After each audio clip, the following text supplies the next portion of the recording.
hanging with y'all in the garage sure is grand. There's stars over there. You're in Virginia, so I've really enjoyed it. Stars Thank for you. me too. Let me tell you, it's daytime, but I got a fever. Well, you're not going to get your royalties though if you don't advertise your product for your mild fever Aspasia. So That's coming later. don't let worry.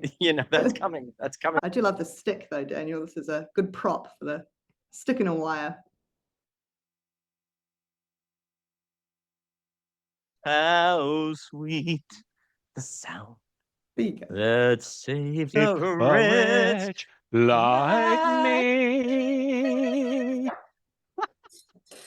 Beautiful. I once was lost and now am found. Was blind, but now I see.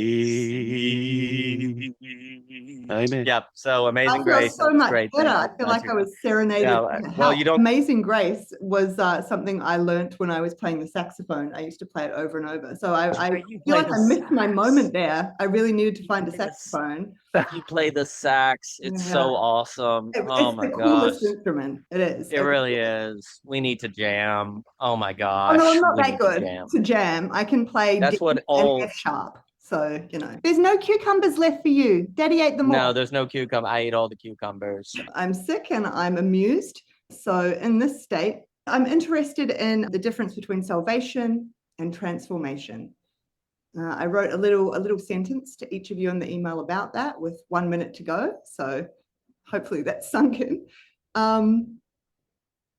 Yeah, I'm interested in the words like sanctification and purification, and obviously how that links with the thread of conversations the two of you have had that I've been watching, conversations I've had with each of you in the past, how that links to, to this idea that of the holding feelings, energy, whatever words we want to give these things, in the body, like purposely making space, expanding our inner experience, discernment in that process, how that can be an enriching, enlivening experience, but a transformative experience. Because sometimes with words like enriching and enlivening, that can sound very positive to people. Like this is a wonderful, fun kind of come to God moment kind of experience, with like light shows and, but the agony often too of that, and the tumultuousness and the pain of it and the wrestling with things, all of that is somewhere in the mix of what I'm chewing over. So I appreciate that's a bit of a blah, but I'll just do that because it's nice to be with you both, and I wouldn't turn up with this level of fever to have an in-depth conversation about transformation and salvation with anyone else but the two of you. So thank you both for being here, and apologies in advance that I may not be as present as usual. It is always good to see you, and there's no need to apologize. I basically think the separation of salvation and sanctification and transformation is like ground zero disaster. Like that's just been a disaster, the separation of all of those things. Now, because there's also kind of questions of why did it occur? Now, obviously, Protestant Reformation, if we're thinking Christianity, right? And there's also tensions between wanting salvation. Yeah, it's actually a very interesting question, like just kind of thinking about it. Salvation, wanting it to be available for everyone without contingency. And furthermore, I think the doctrine of salvation that many Christians have is trying to deal with feelings of not being worthy, of guilt, of being like, I don't deserve it. And it is really interesting to think about the separation of transformation. I may say sanctificate, like the separation of sanctification and salvation as particularly Western, which is more of a guilt culture than a shame culture, whereas more Eastern forms of Christianity actually have not made that separation so much. And it would be very interesting to consider that.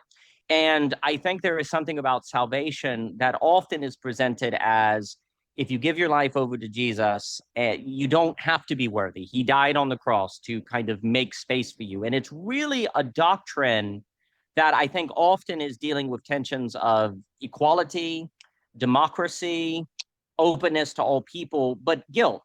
And there is something about Western people, and there are many people that fight the guilt shame distinction between Western and Eastern societies. But if we use that at least as something to Daniel, do you mind think if I about, jump in? I'm sorry, I rarely do this, but please. I'm just thinking about, I don't normally do this either, but I'm just thinking about Please. people that are watching. For someone who doesn't know what sanctification means, like what is it as a starting, would you mind maybe just talking a little bit about sanctification as well? Because you kind of gave a good outline there of salvation. Like I would define sanctification, and Luke is extremely good at this topic, and I would define it basically as becoming a saint, as in actually becoming, which is to become like Jesus. But of course, no one who becomes like Jesus is an exact carbon copy of Jesus. There's a certain sort of becoming like Jesus in this particular way for this particular time, in this particular moment, in particular circumstance, which is very interesting because then there's a certain radical nowness and particularity to the saint. Like an argument could be made is that the saint is the most human of all humans. Like they're the most particular human. Like there's something that is not fungible. The more sainthood, the more of a saint you become, the less fungible you are. Like you can't be replaced by, like when you read the stories of saints, they're very idiosyncratic. They're very unique individuals. Well, actually, every person is supposed to be very one of one. Like there's but what's very interesting is therefore true individuality comes actually out of a certain community and communion with the divine and with God. And actually a problem, and you could say in the West, is trying to get individuality without giving your life over to something greater than yourself. Because the only way you actually get that radical particularity is in sainthood. So I would say sanctification, but then of course, sanctification is very mysterious because there's a certain sort of how do you figure out how to engage in sanctification? Because if there's something about sanctification that makes someone radically one of one, then the process of sanctification for each individual can be radically one of one. But I think this gets into things that Luke talks about that's so important about, and we've talked about with authentic resonance, sensing, like learning these inner, like to really be paying attention because it is not self-evident. I'll stop with this. It's not self-evident what makes sanctification. You have to, it's more, you have to really want it. And it's more like following a wooing. Like, oh, you really want to be a saint, then you have to learn to listen. You have to really pay attention to yourself. You have to be really paying attention to the world, the sacred romance, authentic resonance. You have to learn a certain sort of intuition, listen to something to figure out what your path of sanctification is going to be. And I do think because of the fundamentally mysterious and esoteric dimension of that, it has been easy to crowd out sanctification and transformation for salvation. Because salvation is much more straightforward, especially as it's presented in the West, and quantifiable. Do these steps and you are saved. But when it's like, what steps does Daniel Garner do to be a saint? Well, I can't list those out. And actually, you got to like wait for God to unveil that. But there are things in the Bible you can do now, but then you do that and you also have to have a posture of waiting. I can't list it out, right? That has also contributed, I think, to the loss of sanctification in some forms of Christianity. And then I would argue for human beings in general, because I think actually what makes, it's not just a thing for Chris. I think all human beings are actually made their full self in something analogical and isomorphic to what is being described by the Christian process. I'll pause with that, but those were just some opening thoughts. No, thank you for that, Daniel. Yes, it opens up. I mean, immediately for me, if I kind of bring it on a personal sort of level, what does salvation mean? You know, what am I being saved from? What am I being saved for?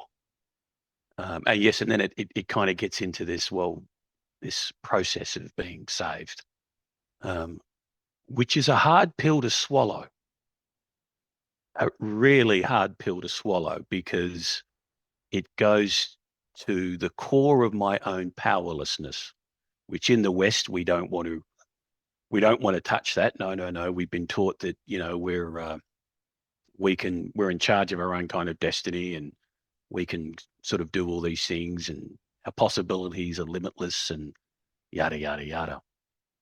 So to even entertain the idea is actually, for me, a big step. You can think about it. Oh, yes, that's an interesting kind of concept. But to really bring it personally, it's like, okay, I have to acknowledge there's something I can't do. Not just me, but there's something that human beings just are unable to do. They need help from above, whatever that might mean for you. And then on the flip side, because they're kind of two sides of the same coin almost, is this idea of being able to transform, which is used a lot in spiritual and kind of religious circles. This is one of the things that, that Christ did. He didn't ask first to believe in him. He asked to repent. And that's the old language of metanoia. It's the old language of change your mind, which is really transform. So what does one have to do? Why transform first? Why change your mind or change your being? Really, that's probably a better translation rather than just a theme that one is kind of picking up on.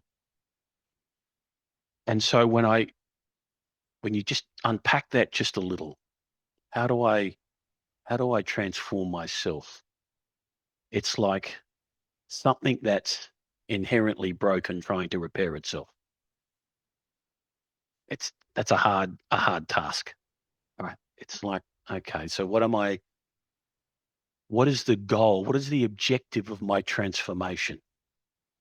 And this is where it gets very, very vague and kind of religious, often in religious and spiritual circles. All these terms are kind of bandied around. Oh, transform, transcend, become illuminated, enlightened. And you go, but what does that actually mean for me?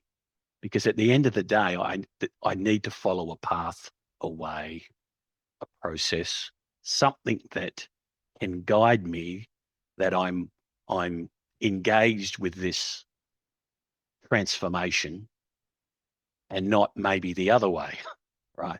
Where I'm kind of devolving somehow, which is always that eternal question.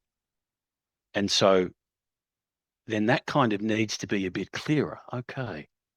So one of the things I know for me, which I didn't realize at the time, but for a long time, there's a focus on technique and technology and what you would call practices, which are common across kind of religious and kind of spiritual circles. There's some kind of daily practice, what we want to call prayer in all of its various forms, and worship and so on and so forth.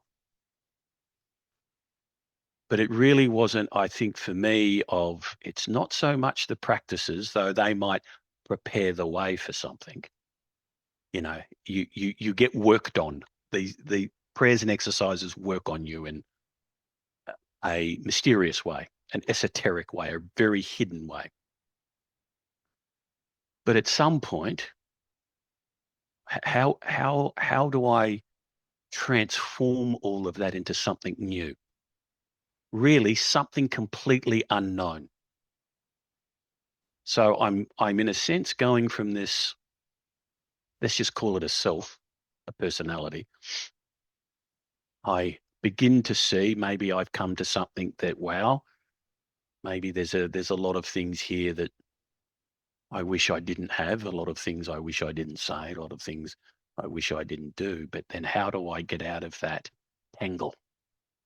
I seem to be lost in this web of thorns, or lost in a desert. I'm finding it hard to navigate my way, but I feel increasingly that whatever it is that I'm doing is not helpful for me, however you define that. So then what's a guiding light for that?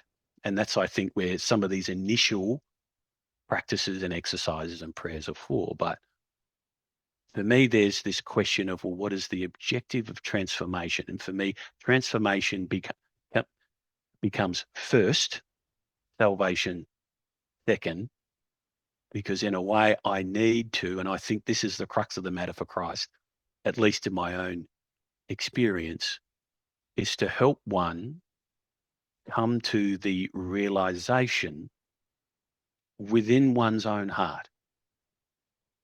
It is very much a feeling, whole being state that I need saving. I need really rescuing. That's kind of really what salvation means, to be rescued, to be restored.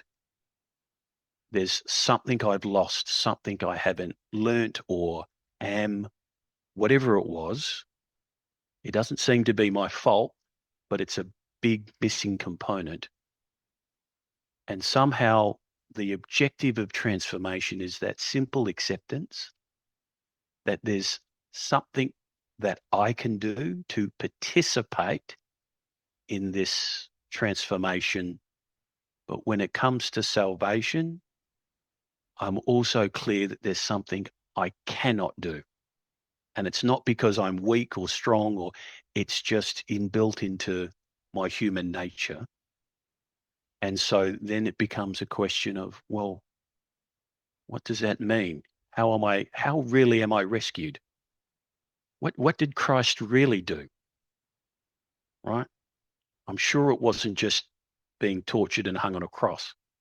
There's something about the blueprint of this man, the way, the truth, and the life. Something about what he was and what he did that enables this help. And so this really, I think, at least for me, really begs this mystery of being saved. I think it often gets taken at a very superficial level. Oh, Christ will save me. My question is, where is that really coming from? Is it just a head thing? Is it just this is what I need to do to tick a box and, away we go? Or am I really feeling this? Am I, from balls to bones, right? Is this something that makes me ache? And so it kind of connects back to that conversation we had some months ago, Daniel, around healing, right? Unless I really open myself to healing and the need to heal, my experience with myself and others is healing cannot take place. You might go around in circles. There might be variations of a theme, or you substitute one thing for another. But there's something that's required, that mystery of being able to open. And what's required, what's needed for that? What are the conditions that allow that to take place? That, for me, is the deep kind of mystery. So we've got all of this technology, but when it comes to it, at the heart of it, how does the human heart change? How does it really flip, if you'd like? So that kind of, those two things where I see it, and I feel that sanctification, that movement towards holiness and sainthood, begins not with anything I do, though that's still needed and important, but there is some fundamental change in me that opens and orients to a different order of reality. Well, I everything you were saying there, fantastic. Luke, was fantastic. And yeah, there's a few things going through my mind, because it's interesting to consider the distinction between sanctification and salvation, and what that has done in Protestantism versus Catholicism versus East Orthodoxy is very, very, very interesting. But as you were speaking, I was thinking, there's a wonderful writer, and I really love him. I love speaking with him. He's fantastic. His name's Ross Bird, and he has a fantastic Substack called The Patient Kingdom. He does amazing work. And he has an article where he talks about that, whereas in a sense, the physical world, the logic of the physical world is causation, cause and effect. The logic of the spiritual world is more like call and response. Like there's a call and you respond. Right. And I really like that. And I guess I was thinking about that as you were speaking, because there's something about sanctification. So the concern of the Protestant is that sanctification becomes salvation by good works, and it's about your will and what you do and so on and so forth. Right. But the interesting thing is a response just you? Because if sanctification actually follows from a response, you can't reduce that to just your will and your work, because you could do whatever you want. You can't ever make something call you. But it does take a certain kind of effort to respond. But that response is only possible because something called you. And I think that logic can help us. Certainly, I think Protestants generally the ones who are most confused about this topic, generally speaking. When you think of it in terms of call and response, you can only engage in sanctification to the degree it is an act of response. Like, it can't be an act of pure autonomy, because that starts getting into the stuff that concern Luther. But it does, you do have to do something to respond, right? It requires something of you, right? But response is interesting because it is action that is necessarily humble, because you have to be called before you can respond, right? And also you have to be like, then of course you have to be the kind of being that can hear the call, which means you have to be spending all your time doing work that may seem like you're doing nothing, because you're just learning to listen. And people be like, you're not being very productive, you're not being very active. Well, I can't be active till I hear the call. There's a way in which if you act before you hear the call, well, that's the stuff in a sense, if I would, perhaps we can look at the Protestant concern of good works as a concern with acting before the call, when it's not a response, right? But then, of course, you can go too far where you don't act at all, because who am I to think I can respond to the call? Who am I to think that I can, I'm just a humble, I'm a sinner. I'm so full of terrible things. And that's seen as the proper response to the call. And it's like, no, who will I send? There's a different proper response. But it's interesting as well, because as you were speaking too, there's something about, if I were to think about the distinctions, maybe in a Protestant sense, there's something about salvation, which, as Luke was saying, on you. So it's fundamentally humble, right? Like it requires something beyond you. But I suppose, accept Jesus as your Lord and Savior, we'll say, there's a certain sense in which that almost raises the baseline, almost. Is it cutting out for you too, Luke? Yes, I think there's something about salvation that I think there's a way and there's a sense in which if you accept that there's something higher than you, then there's almost a way in which that kind of it brackets out certain possibilities of your life. And there's a sense in which someone who's not saved is, I would argue, is someone who's an enclosure. Like they're enclosed in a self-relating, like Hegel may say, negativity. You're like stuck in something. And there's a sense that once you accept there's something beyond you, you're not going to have the enclosure fate, right? So in that sense, you're saved, right? But just because you don't have the enclosure fate doesn't mean you're sanctified. Like you've gone to the next level of sanctification, right? So there's this weird thing where there's this idea that salvation, there's a weird thing where, and I think because there's always that argument in Protestantism, like, well, if you don't engage in sanctification, like if you don't become a follower of Jesus, then it's almost as if you were never saved, even though you did the altar call and all that, right? But then there's another way where Protestants really resist that, because then it sounds like you're saying you're saved by works, right? And that seems very problematic. But it's almost as if like there's a retrospective time thing as well, I think. Like salvation, okay, you're not going to fall into the enclosure. Great, you've got that kind of baseline. But then you hear the call and you don't respond. And there's a weird way in which not doing that somehow then is to deny the possibility of the fullness of that salvation. And if you deny the fullness of that salvation, in what sense did you really grasp what the salvation was, right? Because you didn't go through the fullness of the work, right? But I guess that would have to really kind of be expanded on, and the internet could freeze again at any moment. But there's something where I think when there's this idea of salvation, even just by accepting Jesus as Lord and Savior, like that means you're not going to fall into an enclosure of your own self-relation, because there's now something outside of you. But just because you acknowledge something outside of you doesn't mean you undergo the transformation of living your life in light of that thing that's outside of you and trying to figure out how to move toward it. And I think in Protestantism, those things get conflated and actually then leads to a lot of confusions of the function and then I think you are missing what Luke was pointing, and I'll stop with this before and try to switch either. But I think if you do that, you then actually stop being interested in the question of what exactly was Jesus showing. You're like, there's an entire mystery of what this man was showing.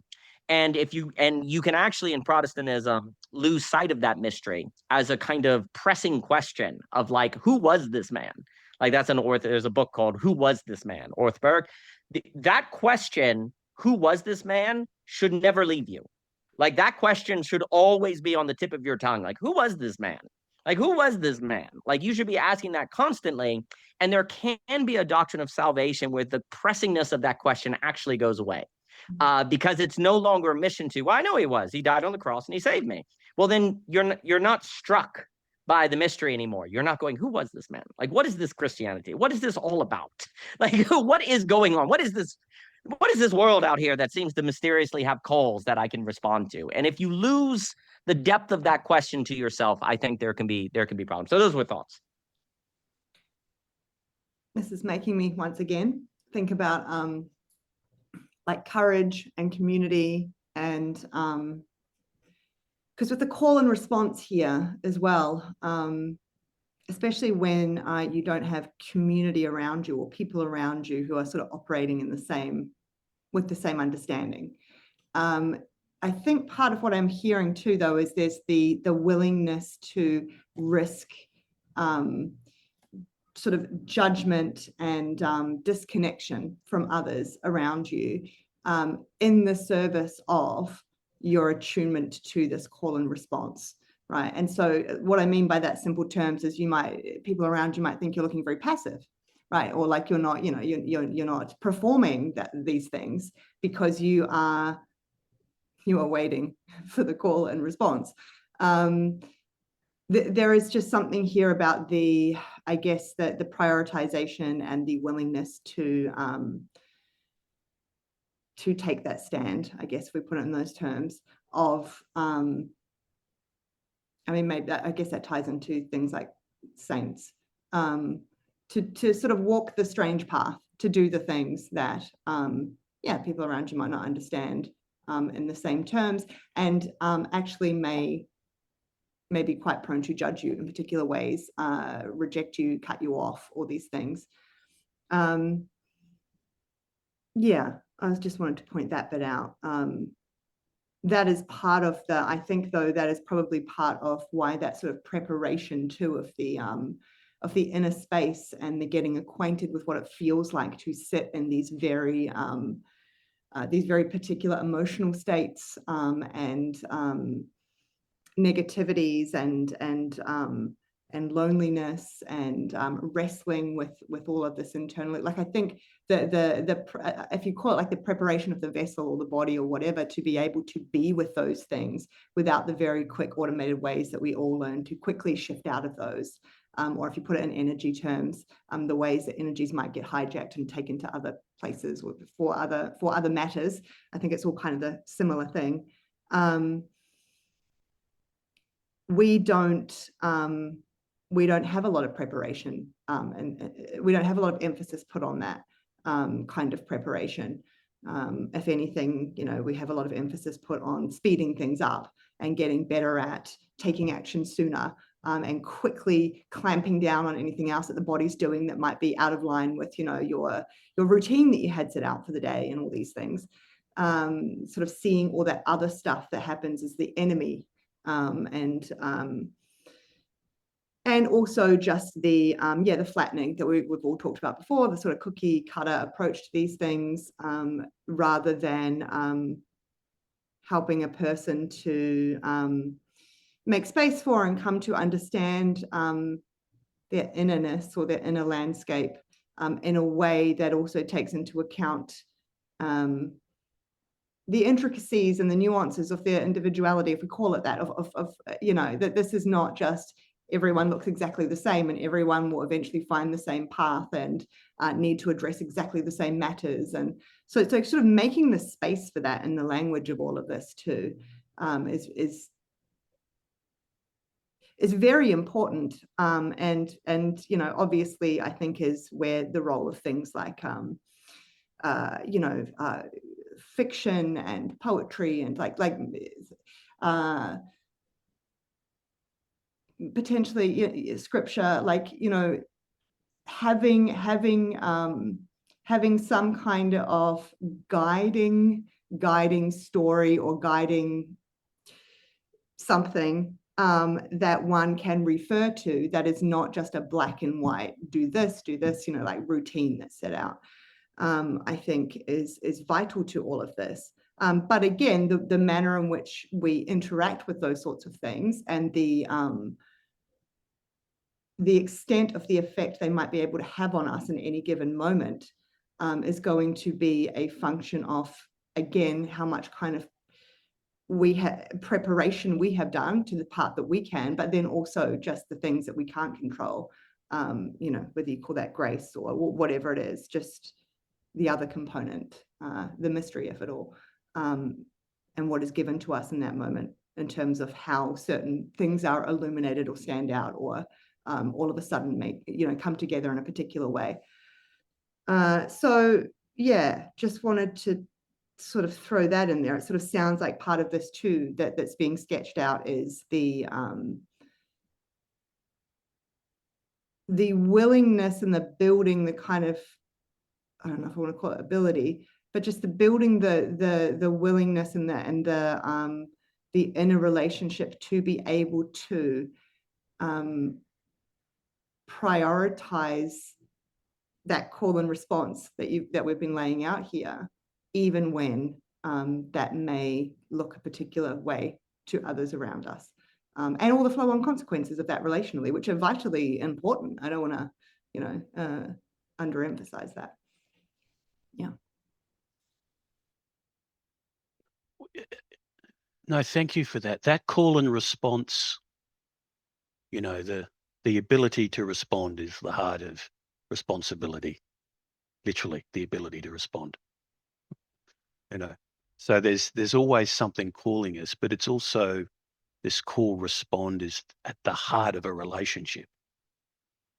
If that exchange isn't there, if there's an absence of exchange, there is no relationship. You're just like, you know, two material kind of bodies that just orbit each other, and that's it. There's nothing that is able to have an appropriate exchange that keeps something there, tethered but in movement, in a kind of a circulation. And it is, you know, I find very, very difficult that when there is something that's starting to grow or emerge, whatever language you wish to use, that there is another relationship that I need, vitally need, you know, whether we call it transformation, salvation, but it begins to pop up, and sometimes it can throw one's world upside down because it goes against the grain of our normal relationships, which are generally transactional. You know, this social contract that we all have, you know, a father or a mother does this, a boyfriend does that, you know, like it's as long as it stays within the norms, whatever the fashionable norms are, then it's like it's all good. But as soon as there is behavior that doesn't reject that, but begins to orient itself to something that's more important, it creates a very interesting reaction in people. In the old days, it was called persecution, right? It doesn't mean, you know, you might be tortured and beaten, but there will be some kind of reaction that happens, often with family and friends, when they look at you strange going, what? You know, like all sorts of weird things begin to emerge. It has a ripple effect. And my experience is the ripple effect is there because your question, this emergence that's coming out of you, will touch something in them. And it raises a question, and a question is the most kind of dangerous thing in the universe because you're forced to respond to it. You know, you don't have a choice. It's like, here's a question, and I either wrestle with it, I either accept it blindly, or I completely reject it or try to resist it. And so it's interesting how this, and I've certainly seen it play out in my life and in other people's lives. And so this need in the modern age to come to it intelligently, as best as one can, maturely, with also eyes wide open that this is just going to happen. And certainly in my case, I could not predict what reactions it would have, because you just don't know, because these social contracts that we have with each other are at a surface level. And I've been surprised. Sometimes I would have thought someone would have had a certain response to me, and it's been completely opposite. And I've gone, wow, that's the first time I've seen that. Like, it's just so refreshing. All these years, and I thought that this person was a certain way, and yet very deep inside, they've been wrestling with the same thing.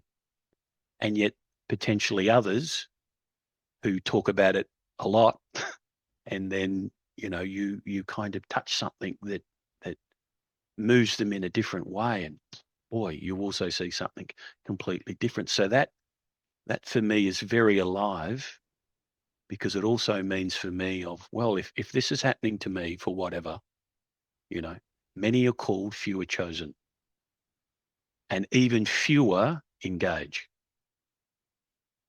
That this is really going to have an impact, if I call it that, on everyone and everything around me, whether I'm conscious of it or not.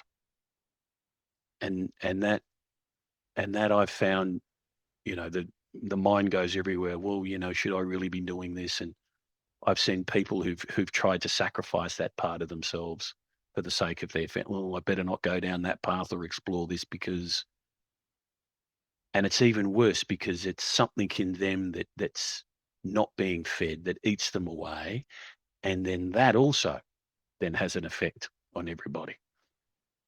So it's like you're caught in between a rock and a hard place. Right? It's like you've been called, or you feel it, and this is coming through. And at least for me, there was a point where if I don't have any choice in the matter, then I'm going to go the whole hog, including the postage, as Gurdjieff would say. It's like, fuck it, right? I will follow this through. Interesting enough, when I kind of took that, most of the other things subsided. I don't understand why. But it was like that wrestle, that non-acceptance was reverberating, like a badly played chord. Just, oh. And until something was accepted and allowed to let go, it was like all these things then were able to just drop away naturally. And then they didn't seem to have their effect. And so that for me is something very interesting, because in this acceptance, in a sense, there's also a containment, a channel, if you like. This is this, for me anyway, this relationship, for me it's with Christ. If that's, I can open to it, and it's one needs to constantly open to, because I constantly, fall away from it. It somehow provides a direction, a protection, a containment, an opening that allows something to flow through in a more natural way.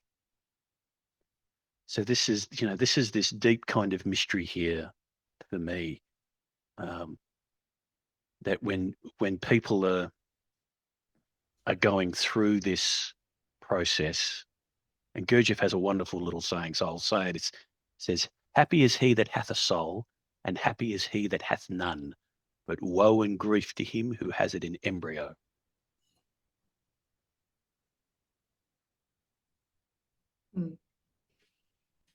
I was thinking, as you were talking there about, it sort of sounds like, because I've had that experience too, where there is something of a form of, and it's hard to put words to these things, but a form of like acceptance once that particular step is taken, or however you formulate that. The challenge with which you have been wrestling and how hard it seems it's going to be kind of falls. There's and this is what I kind of sort of call more like a peacefulness in the body. But again, I don't want to confuse that with happiness necessarily, and, you know, but and I think about that more kind of, if I translating that more into like kind of more clinical terms, like a folding in, like the acceptance, but there is sort of like a folding into oneself, or an integrating into I, or whatever, of something that has sort of been partially, like, we're sort of like, are we going to take that? Is that going to be sort of part of us? This is terrible language, or not? And like, it's kind of, it's on the outside, now it's here again, and it's knocking on my door again. And now is this, I think once, whatever that thing is that happens in that moment, once it gets integrated, if we use that word, I don't particularly like it, but it will do. The way I understand it, anyway, and the way I've seen it over and over and over in the work I do, is that so much background anxiety that is bubbling away in all sorts of different, and it's just always on, stops. It's kind of not needed anymore. No, that's not to say there's not anxiety about other things, but just about this, and the noticing the change, and maybe it's what energy is then available to you, or there is something about the clarity too. It becomes clearer, that thing that you've folded in or integrated, or and it's not generating all these interference patterns that are popping up to try to keep you from it, is sort of how I understand it. There's something about that process that almost has a rigor to it in my mind, because it's like, if that happens, it's almost like, I don't know, potentially a sign, like a signal that there is something, I don't like using these words, there's something right about that, or something, you know, because the interference drops away. Whereas I find that a lot of times when people are making choices, and maybe they're going sort of in the wrong direction, if we want to call it that, again, these are terrible, crude terms, there might be like a momentary, oh good, I've made like a decision or something. There might be a momentary rest, but then all that stuff starts up again.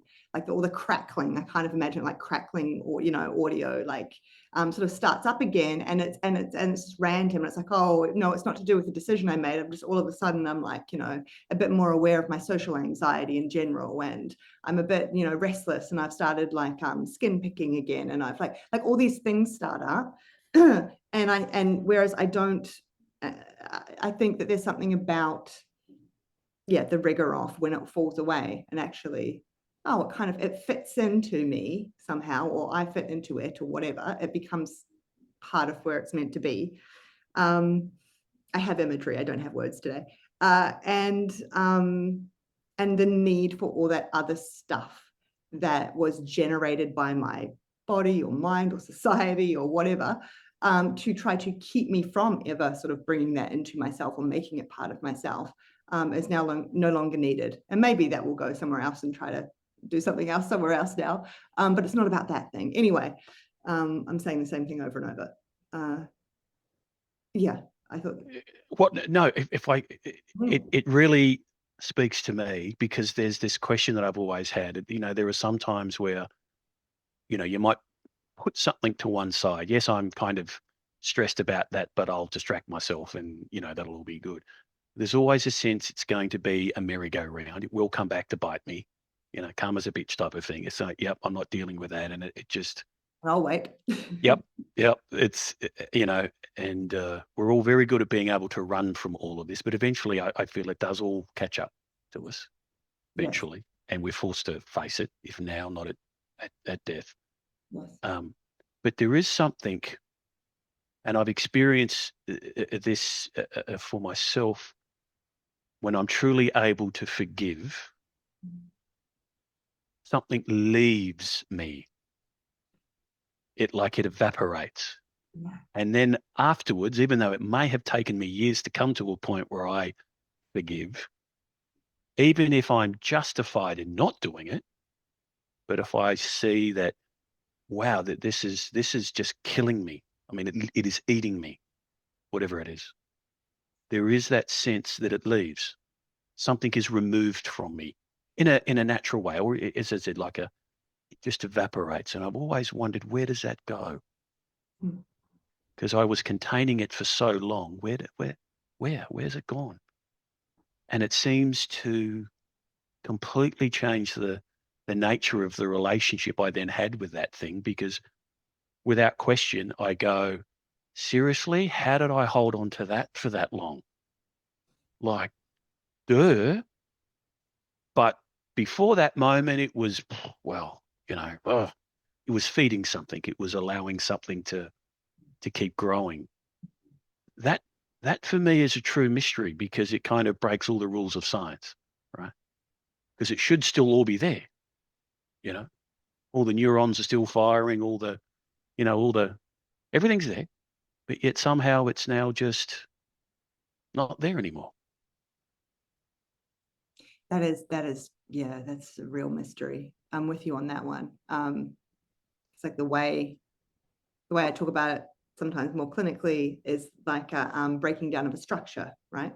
And it really does have that sensation to it, like the lightness, almost like, yeah, like something breaks down around you and you're like, oh, like all of a sudden my body's lighter, like I don't know, but where does that go? That's, yeah, where because it is a shedding almost. Where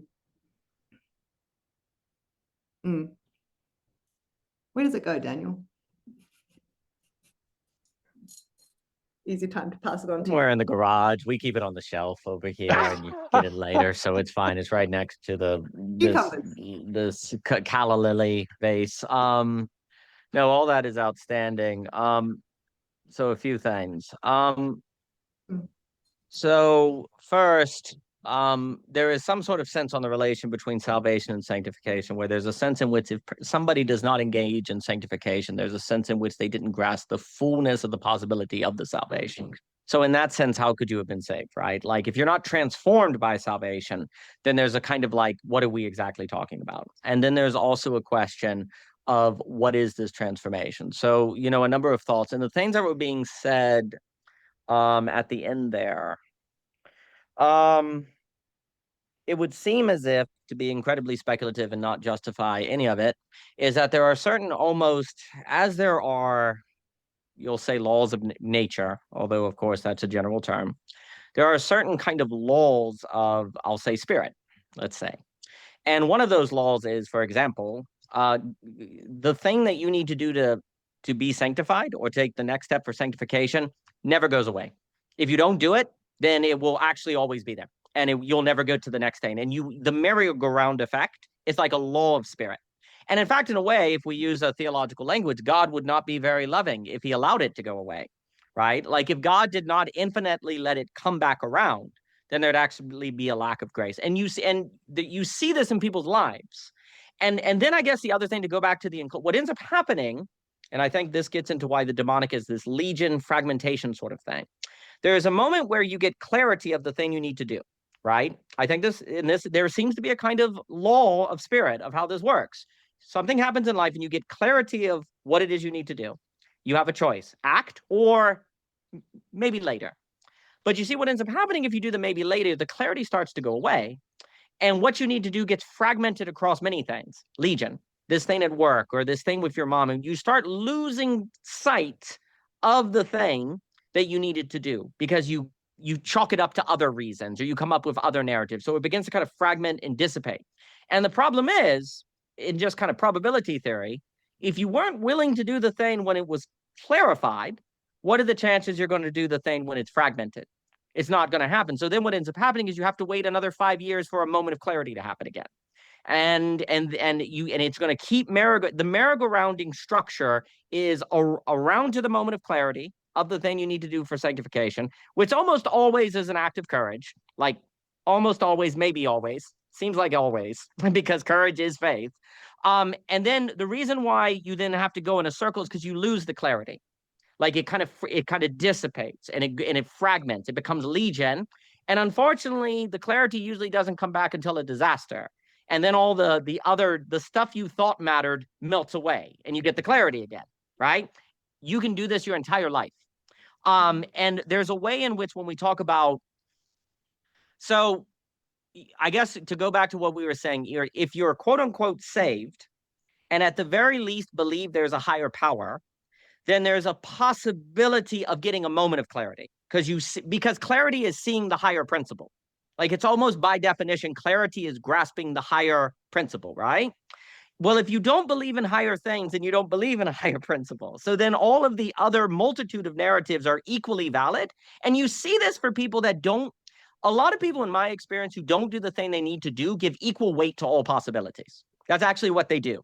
And that's why they're the donkey. They're paralyzed, right? They say, well, I don't know. It could be this, it could be that. And that's a lack of belief in a higher principle. When you believe that there's a higher principle, then there is an equal weight. It's not that there's a common theme, as Luba would say. There's a theme, right? So it's not that you're saying all the narratives don't matter, but you're looking for the higher principle. And the issue is if you don't have, I think theology trains you to think in terms of higher principles. So then the practice is you're ready, even in things that don't seem theological, to make the theological move of seeing higher principles, right? If you don't have that habit, it is unlikely that you'll get clarity, because clarities are grasping of the higher themes, right? And then are you going to act on that higher principle and thus make it reality? Because until you act on it, you're merely gesturing toward it, right? It's in reality, it's in the world, but not of it, because you haven't acted to bring it down into your lived experience. So so let's put it this way. Salvation is the possibility of those moments of clarity, those moments of the clarity of the higher principle, right? But sanctification is the courage to act on the higher principle at those key moments, right? And there's a weird way in it where if you don't act on the higher principle, then to what degree did you really grasp it? To what degree was it really there? And so there's this always kind of retrospective undermining, right? Now, I'm using now salvation and sanctification, not just in terms of theology, but principles to think of, I think, all problem solving, all situations that people in. There's a moment of salvation in a romantic relationship where you believe in the higher principle, not just your preferences, but let's say the vow, right? Like the vow is the most important thing. And if you believe that that there's a higher principle in marriage than merely preference, then there's the possibility in the fight of clarity.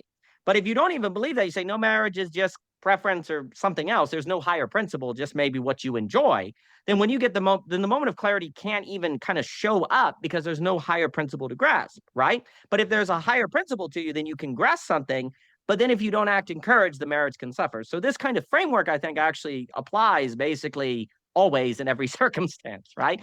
And I do think it is kind of, to be extremely speculative, what Plato is gesturing at with the grasping of the forms, because the forms are not the perfection. The forms are like bowling gutters that they're like orbits of planets. Like the forms in Plato are actually basically the trajectories of spirit. So to be incredibly speculative toward what we're talking about, this mystery, the laws of spirit are relative to what gets you into a form. And I want you to think of a form as like a bowling gutter.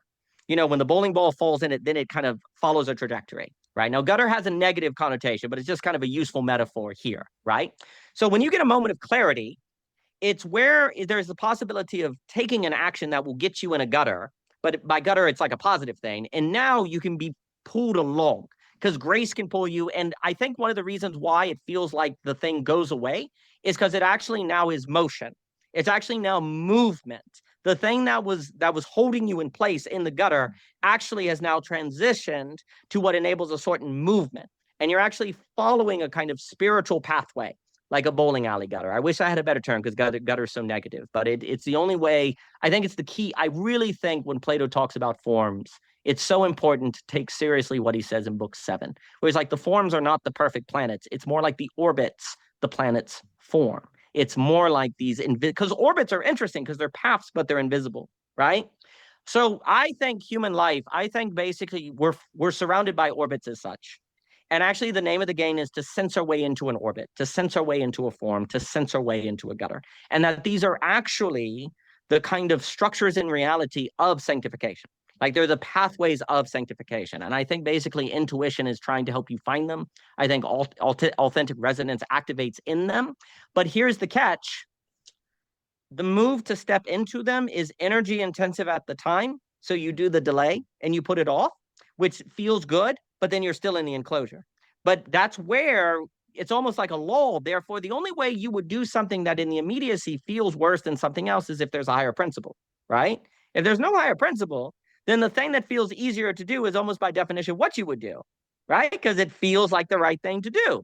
So if the way you get out of these merry-go-rounds is to do something that in your immediacy feels worse, but then you're light as a feather because you're in a gutter, you're in a form, you're now kind of pulled along, then without a belief in the form, ergo the higher principle, and I know I'm using the word form means many things, but if we take it the way I'm meaning it as this kind of pathway, then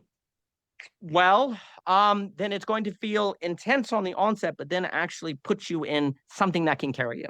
And I do think basically human life, we are surrounded by basically orbits or pathways or gutters. They're all around us all the time. And if we can get ourselves into one, then actually this lightness kind of shows up. But getting into one requires courage, and it's pulling you along, because this is also where sanctification, this is why it's call and response, because the pulling along is basically God's grace. God is pulling, like God is the form in this sense, right? So it sounds very passive, but also this is how you get the mean between it's all in my power and actually it's all God's doing, right? Well, because reality is full of these pathways, these forms that are God's doing, then the lightness that follows is actually, in a sense, the reward of faith. It's kind of the reward of courage that these things can be accessed, and it's actually the evidence of faith is how all of these things melt away in how things are pulled along. And that's like Matthew 6:33, this very mysterious word, seek first the kingdom of God and his righteousness, and all these things will be added unto you.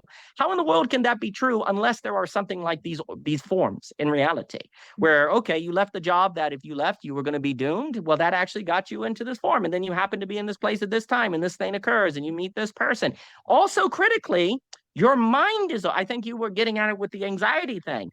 There is no telling how many opportunities people miss because their mind is full of anxiety. You can't see. You can't see what's around you. You're like, I'll be doomed if I lose this job. Well, you're not going to see that better job over there because you're full of anxiety. You are literally blind in anxiety. There's a blindness you have in anxiety. Like Jesus is like healing blindness. That's healing anxiety. We can't see when we're full of fear, right? When we're actually, and we certainly cannot sense into these forms. There's way more to say this because I think it's like metageometry. But the last thing I'll say, I don't think you can be like Jesus without and it goes back to what was being said at the very beginning. Part of the mystery of Jesus is all this is only accessible to the degree you appear a heretic. Now, notice I did not say be a heretic. I said appear a heretic. That's the key to Jesus. Jesus appears a heretic, but that's actually the precondition necessary for the accessing of these forms, like the accessing of these orbits and pathways. Because what it means to appear heretical, because what Jesus was doing is basically unveiling things in Judaism that Judaism didn't know what was in it, right? Therefore, it was heretical. But actually then when you find out, no, this thing, Jesus had to appear heretical so that the tradition would find in itself something it would never find. And here's the key. Once you see this thing you thought was heresy was actually in the tradition, you can only stay a Jew if you do it. And that's when real transformation occurs, because there was this question of how transformation happens, right? Like if you follow the paths, people around you can change. And like if you appear a heretic, it can have this kind of network effect of starting to change things. Because what happens is you unveil a possibility that is in the other person's worldview that they didn't know was there, that then if they want to continue holding it, they have to become like you to continue being that thing. So what ends up happening in the act of appearing heretic, it's the ultimate like hip-hop reversal in a certain way. Like you actually can't continue to be the thing that you're calling me a heretic from unless you're like me. You can only maintain that position of judgment if in fact you acknowledge that what I'm doing is the fullness of the thing you're trying to kick me out to protect, right? And that's a move that happens in like love, relationships. Often things that save marriages appear to be unloving at the time. Things that seem to actually save your life seem irresponsible at the time. You have to appear the opposite to unveil the fullness of the normal. Like the regular is not, and you see that part of the mystery of what Jesus does is appearing heretical to unveil the truth of things that are in people's lives that they don't even know are there, that they wouldn't bother to look unless they tried to kill this heretic. Because they're like, well, this guy's a heretic and we want to kill him, so let's go to the scripture to justify it. Oh, shoot. We found, and you see now, the change is existential. People don't change until the change is existential in this sort of deep way. And the suggestion for me is that there is because also Luke brought up, and I'll stop. Luke brought up forgiveness. Forgiveness often appears heretical to people. How can you enable this? This is injustice. This is wrong. Forgiveness has this sort of abysmalness to it, right? Like, it's like, what kind of can of worms are you going to open if you forgive, right? That's all some people can argue. Or you yourself, it's like, well, if I forgive them, what if they just do it again, right? But there's something in the act of forgiveness that unveils a possibility in reality that cannot be explained by pure rationality, thus non-rationality. And if people are able to act according to non-rationality, then that means they're not reducible to cause and effect. That means they're able to actually act independent of logic, which means they can actually be free. And that actually means there must be a higher principle to logic. Oh, what's that? And that's where you start getting into theology and stuff, right? And so there's some sort of connection between the appearing heretical of Jesus. And I want to stress, I didn't say be heretical. Appear heretical is the key tension. I actually think that where Derrida thought deconstruction was the key to opening up hermeneutics, I think the key to opening up interpretation is understanding appearing heretical as a mechanism of the transformation of text. More to be said, but there's some mysterious connection between appearing heretical, leading to social transformation and change, that then actually makes people open to sensing the forms, the gutters around them, of which must be sensed in order to follow the higher principle to do the courageous, which if you do not do, you're stuck in the merry-go-round, of which, because God loves you, never goes away, because he's never going to remove the chance for sanctification from you. So he's just going to keep bringing it back around forever and ever and ever, which then means what looks like damnation is actually an act of grace. What looks like damnation is actually an act of grace, because no matter how much time goes, the chance is going to come back. It's going to come back. It's going to come back. And I think basically then the choice, it's either merry-go-round, enclosure, or sensing into the forms, sensing into the orbit, sensing into the trajectories. And there's a certain lightness that happens in those things, but it is only on the other side of an act of courage, I think. More things to be said, but those were coming to mind. This is the danger. This is all just points back again and again to just how dangerous it is to be cut off from our bodies, to be cut off from our ability to sense and feel, and not to just think. And the living in our brain, if we put it in those terms, because everything that you're describing there, the orbiting and the discernment of finding our gutter, or finding a gutter in a moment, if we call it that, or a pathway, and the fittedness, right, that it has to occur there, but that sensing that momentum shift, I think, is really key, right? Because that's how you would be able to, for example, listen to what you just said there, Daniel, and for someone to listen to that and be like, oh yeah, I've experienced that momentum shift. Mm-hmm. Right, that comes, and oh, okay. So, but see, if you're not tuned into, if you're just someone, like if you're trained to be living in that reason-giving, kind of logical, overly rational, kind of analyzing mode, and to be fearful of anything else that goes on in your body, that then you're not going to pick up on that necessarily, because some of these things are subtle too, right? So they're not, and that it varies. I think, depending on lots of factors. But the more you tune into the sensing, the more you can pick up on the subtle differences and nuances of, oh, like something, there was more energy given to me for some reason in that moment, and it might just be slight, as opposed to it feeling the usual kind of way it does, like walking through mud or whatever. They can be subtle shifts, but those are the things that you can start to tune into to get a sense of, what we're talking about here. And so, and again, just to continue to put the plug in for what I think anxiety is. It's like, anxiety is kind of ultimately, I think, the last ditch effort of interference, in terms of, if something in you is going to insist on you being aware of your body, but we can just do this to it. we can just jam it with this signal. And that's what you mostly become aware of, because it rises to the top of awareness.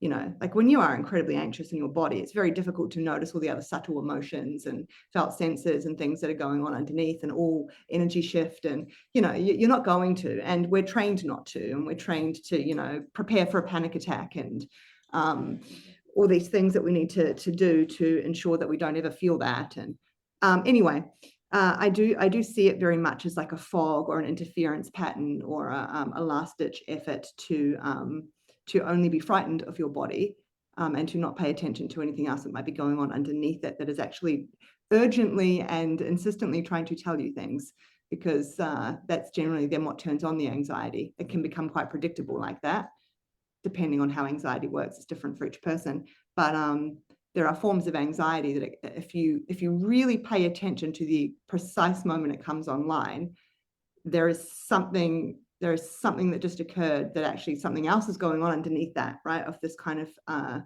emotional or felt sense or momentum shift or something. But it's the thing that we become consciously alive to is just the flooding with anxiety. And so we pay attention to that and we read danger, rather than trying to figure out underneath that what's going on. Yeah, I really like the gutter language. I think that's actually helpful. Yeah, I've got like images of like planets and like cosmic highways of dust that like we're being sucked into and along and around, and you know, it's fantastic. I'm enjoying that. But that is what it feels like. I think that's that momentum shift is key. But I was thinking too, as you were saying that again, as I often do, about the role of timing in all of this, and sort of, you know, just that kind of that movement between a willingness to be courageous and to do all these things that we're talking about, and to I don't know if it's like get into the gutter. Yeah, you know, all those things.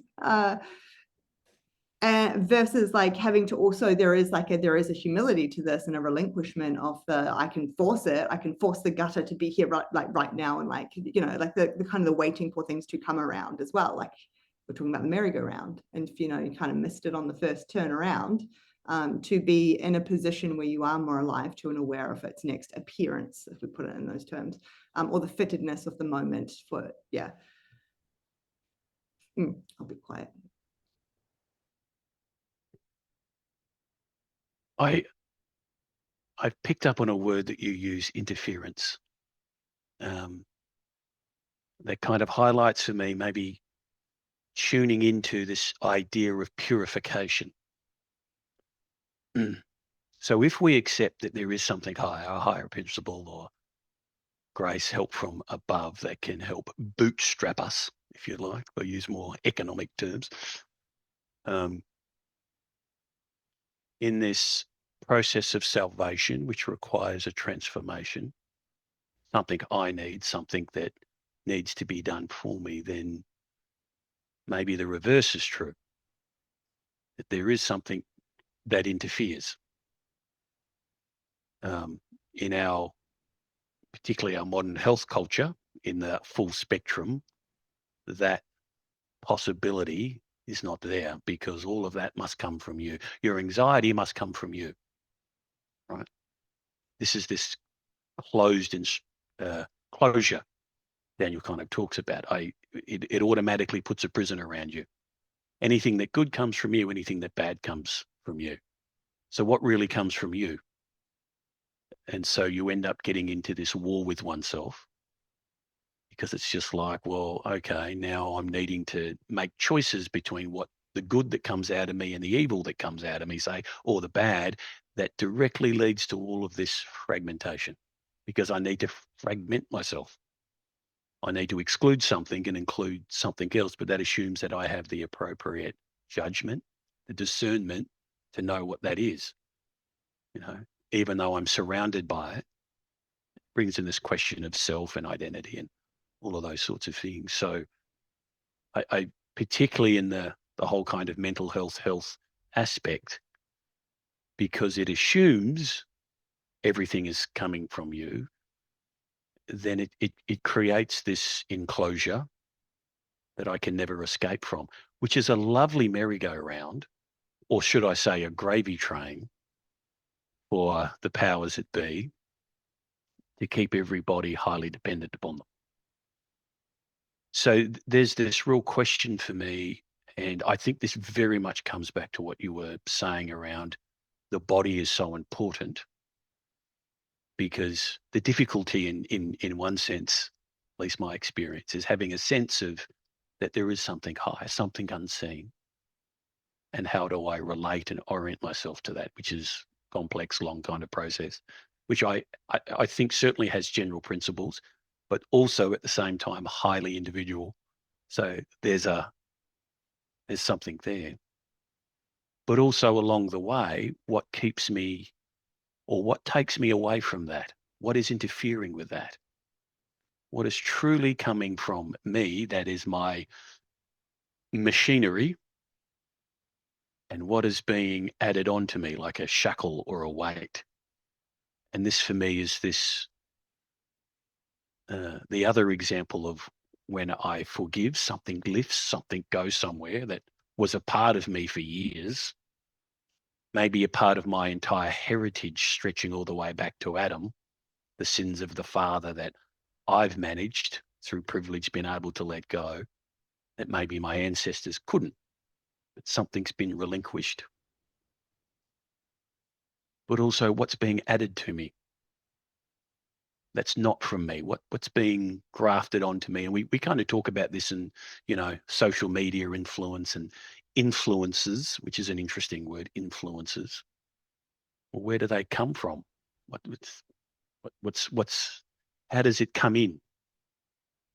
There's language all around this, certainly in, kind of Christian, the Christian sense, which I think is terribly misunderstood. It's been too Hollywoodized.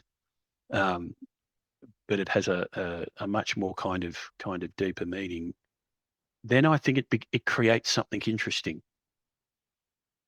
because then one can begin to see maybe from another perspective that there is something that can heal me. Comes from the outside, though still comes from the inside, if you know what I mean. And there's something that de-heals me, if I call it that. Something that causes me dis-ease over time. And so it's not something that comes from me. And that for me is a very subtle, you were talking about, shift. Because for me anyway, that's not conceptual. I can think about it, but it needs to be in the body. It needs to be organic.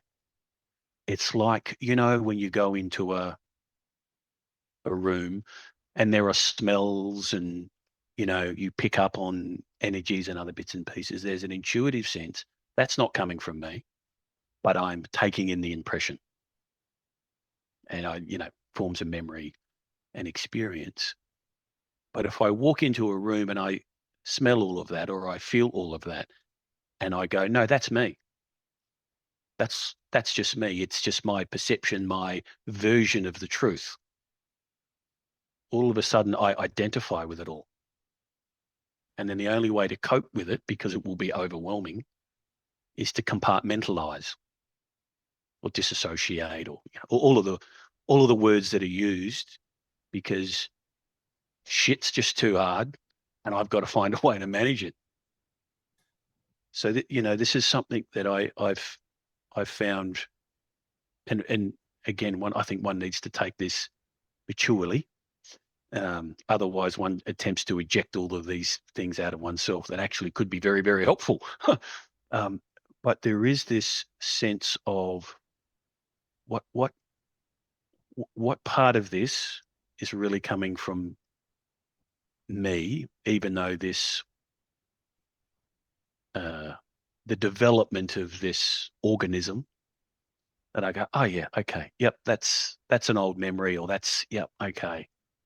As opposed to an interference or noise that feels foreign, that then creates something.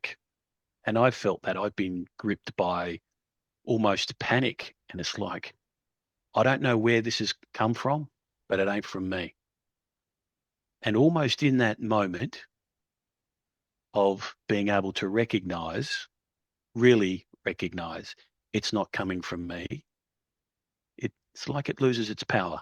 It's like, oh, but as soon as I accept it and go, wow, that's my anxiety, right? That's my panic attack. And then all the, the shame and the oh God, what's happening? Am I breaking down? All of those sorts of, you take it on. I find it consumes you. It takes some of your energy. Very interesting. There's something about the healing, the salvation, the purification. And if you read the saints, you look at really some of the practices that goes around this. What is it? It's about coming into a new relationship with yourself. Prayer and some of these practices are just, how can I relate to myself in a different way? Mm. That's its nutshell. And then hopefully something spawns from that. Something is seen that goes, yeah, I can have a different relationship with myself. And that seems to change everything, which of course expands out into, can I have a different relationship with the people around me, different relationship to this unseen world, different relationship to God. Maybe God's not really an abstract concept at all. It's just a relationship that I need to enter into and explore, whether it's a marriage or my children. Relationships are always changing, but there's one thing that doesn't change, and that is the effort, if I come back, to respond to the call, however best I can. I think that's beautifully put, the discernment of what is from oneself, if we put it in those terms, versus that's not mine. Like, that's not, because I think that's what most anxiety feels like, really, when you pay close attention to it. And not just that. I mean, there's depression, there's all sorts of things, there's chronic pain, there's I was thinking, as you were saying that, you were sort of talking about healing and dishealing, and I was thinking about distract. Really what it is it's a distraction. These things are distracting you. And then I was thinking about the tract, and how tract is kind of like a tract is like a gutter. And it's just all these words. And then I was thinking about confused. It also confuses you. So it's fusing with you, and you're getting confused as to what is I. And anyway, I love it when words start doing this. Yeah, it's it's often is that kind of thing I see too sometimes in some of the work, is sort of like the helping a person to cleave apart, what is them. And you're exactly right in that. I think one of the greatest sort of almost violences that we can do really to ourselves is to sort of assign, oh, when I walk into a room and I get social anxiety, that's because of me. That's my weakness, and my, and there's something wrong with me. And this is where all the self-hatred starts. It can take a form that is like shame, but then there is also this other kind of when the kind of aggressive impulse gets fused into it as well, where people are really just treating themselves in very violent ways, is kind of the best way of putting it. And it is it's much more of a self-attacking, and it's very difficult to get out of. Exactly like you say, if that's all there is just an I'm just a self-enclosed. I'm supposed to have the willpower to deal with all of this, and to not have these things happening. But no, I just really liked the way that you drew that out, Luke, because I think once people start to even have an experience, like you're saying there, that actually say the anxiety in this particular situation really isn't of my own. And actually maybe there is an I that is purer, if we put it, or a more core self, or however you want to put it, deep down, right, that I can sort of get back to. Then you also, you open up the possibility that, well, if the anxiety is coming from somewhere else, even if we just put on those terms, and there is us somewhere else, and there are other things that might be able to be happening there, and there are therefore other kinds of relationships that I might be able to orient towards, and all these things. And that really is a healing experience, that even people who, maybe not alive to any of that, are just able to piece together, once I can relate to the anxiety almost like something that is not really me and is sort of attacking me in a particular way, that can be incredibly healing, and empowering in certain ways. Again, there's lots to be said on the nuances of that, but So that was lovely. There's a lot of really fantastic things. So first, I spilled water all over the computer. So if it explodes, that's why. Second, bunnies play this game where they jump over each other and then run and jump over each other. And I told my kids this, and it's crazy, but then they saw it, and but they're doing it. They're doing this little game where there's bunnies and they look at each other and then they run. And then they turn around and they do it again. Everyone's like, that's crazy. Bunnies don't play leapfrog. They do. It's a game that they play. And I, when I was a kid, always had a stick with me. And I have a collection of sticks over there. This is a bamboo one. So there's a bunch that's really important. Very Greek, so Daniel. That's very Greek. Yeah, what? It's like being in the Greek village to have your collection of sticks. You always have a stick? Oh, I love sticks. Yeah, no, I got like so many sticks. All I did was grow up with sticks. Oh yeah, all times. Oh, absolutely. Bow staffs, canes, everything. I'm telling you, bunnies play leapfrog. It's a thing. I've seen it. Kids, it's a thing. Anyway, there's a lot there is really, really, really, really important. First, there's, Simone Weil has this idea of gravity and grace, right? Where gravity, and you like what you're saying, there's this looking inward and you gain gravity and density and you're pulled down.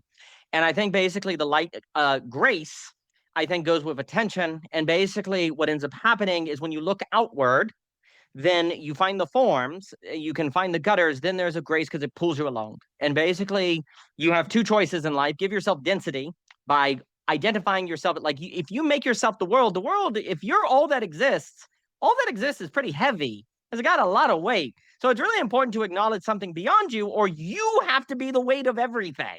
And so that's going to pull you down, and no gutter can pull you around. If like a bowling ball, if it's a super heavy bowling ball, will just fall in the gutter and not move. It can't do anything, right? So you can't move if you're too heavy. So you have to look out or you're not going to move, right?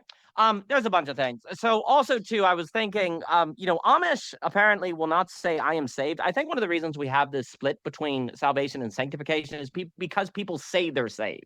They declare I am saved, right? Imagine a world where nobody said that though. And like Amish are like, it's kind of assumptive to say that.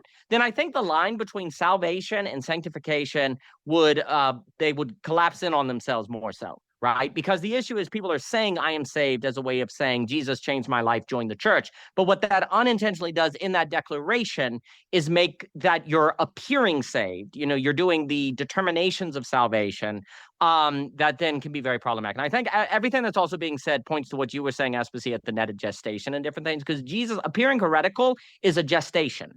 It is a motherhood. It is a letting something form instead of acting out. Right? Because what did everyone want Jesus to do?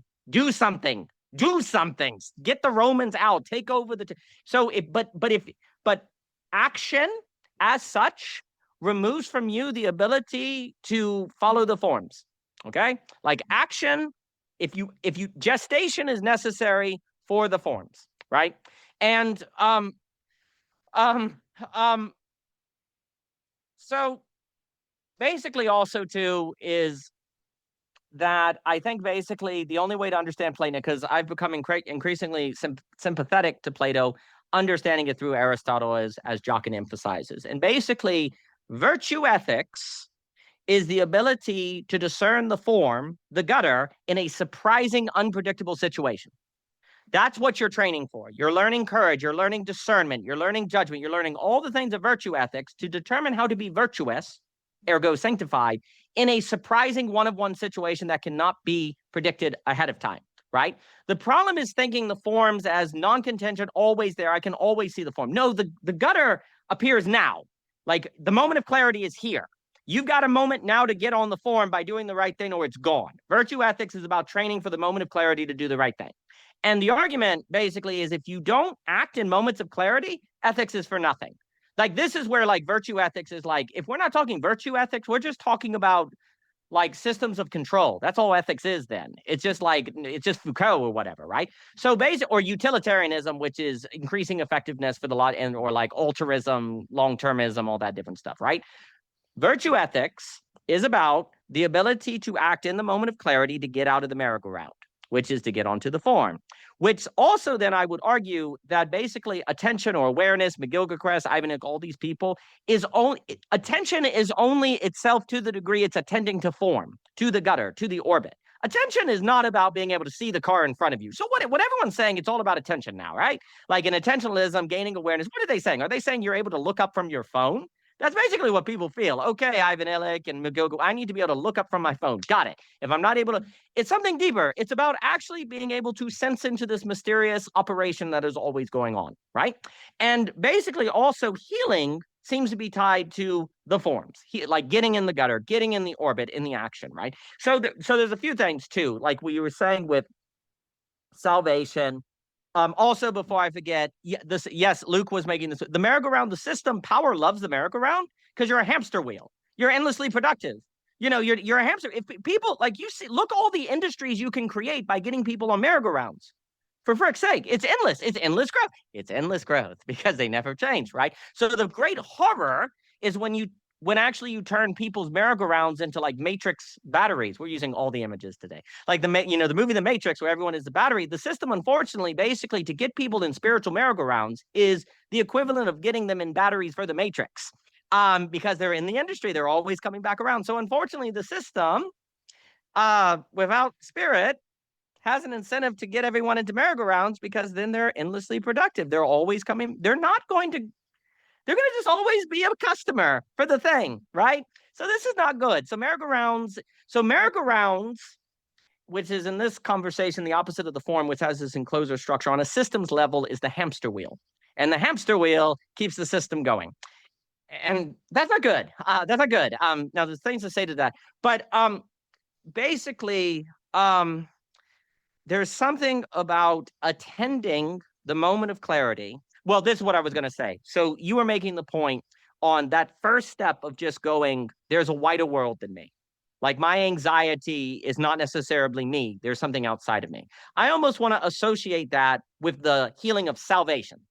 You now acknowledge there's something beyond you, and there's a healing in that. But then a continuation of the healing is stepping out in courage in that realization. Because you could realize that, but then if you never then go, well, maybe I'll start acting courageously then, because if I screw up, there's a world that can actually hold me up. Because one of the reasons people don't actually act in courage is because if they're everything and they make a mistake, the world ends, right? But if there's more than you and you act out in courage and it doesn't go well, the world's going to hold you up. Like there's other people, there's other factors. If you don't have to get it all right. One of the reasons why people don't act in courage is because they're all that exists, practically speaking. And if they get it wrong, then everything ends. It's kind of apocalypse. Like making a mistake when you're the entire world is apocalypse. So therefore, it's rational never to be courageous, because courage by definition means you don't know what's going to happen. If you knew what was going to happen, it was calculation. It was rationality. Courage means you don't know what's going to happen. You don't have control over the outcome. You're stepping out in faith, right? But if you're everything, you can't afford to do that, because if you step out in faith and it goes wrong, then the entire world ends. You see what I'm saying, right? But if you believe there's something beyond you, if you say all I have control, and I think this is basically the point, don't ask about the outcome. So if I'm talking to the world, don't ask about the outcome. Ask about stepping out in courage. That's it. And that also gets into why you have this call and response, right? Because you don't control the outcome. You just believe, because basically you're saying, I believe if I step out in courage, regardless what happens, you become a vessel for the call that other people can respond to.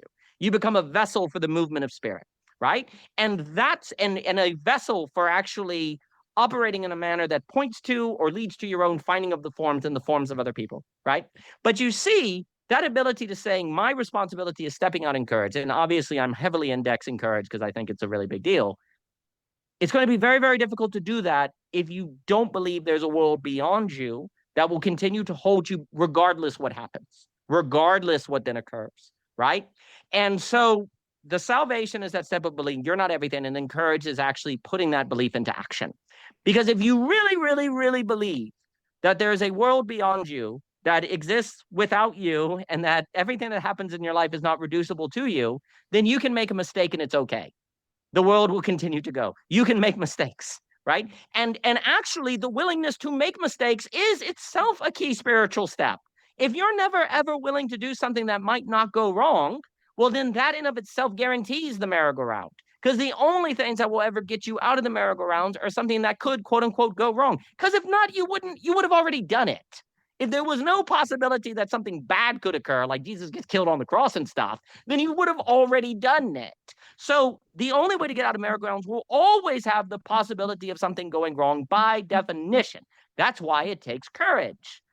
But if you believe making a mistake is the equivalent of the apocalypse, you won't do. In order to save the world, you will box the world up in your little enclosure and you will tuck it away in a safe place, and the world will be very, very safe in eternal darkness. And that's not great. We don't want that. So it's really important to act in courage at those key moments. And I guess I want to also say is that the key, I think it gets to what you were saying. So there's this healing of the salvation, but then there's the continual healing. And then I would even ask, I would also say there's a movement from healing of salvation to being a healer of sanctification.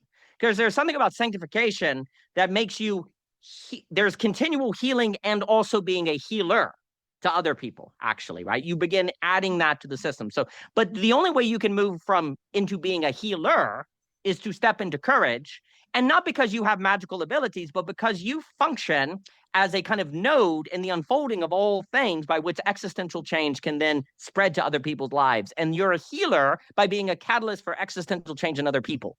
Because if you are able to step out and encourage people, see, that's like, well, maybe I can do it, right? So it's not that you have a magic pill that you can give people. You're able to be a healer because you can inspire and motivate people to step out in courage to get out of their own merry-go-rounds. And then that's kind of a grassroots movement, and more people can see that, and it can spread, and so on and so on. But I think also really I guess what I was going to also say, and then I'll stop, is that basically all of this cannot be accessed. The great irony is what you were saying the other day, Aspasia. Like, we want to act, not sit with the tension, right? Oh, the other thing I was going to say, because there's a bunch of things, is that like Jesus's life, you were saying the body is a really big deal, right? Literature is not possible without the body. And literature is what changes people. Like, can you have literature without human bodies?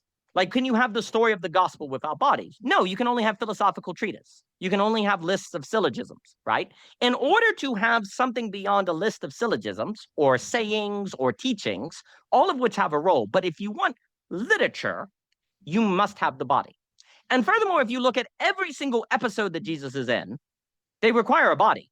Like, he has to be in this place where they're accusing him of doing this thing, and he's healing this young girl. Like, these are situations. The entire life are situations. You cannot have situations without a body. Furthermore, yeah, there's a Sermon on the Mount, but a whole lot of what Jesus is doing is one-of-one responses, and they're not really a clear teaching. There's something that you have to think about forever, right? Oh, and that's also the other key, is you never develop properly as a subject toward sanctification unless you learn to use language in a manner like Master Pietro was saying the other day, which is not just about the exchange of one-on-one information, but the habit of using language to grasp at something that is always beyond the words, right? Like, you're always trying again.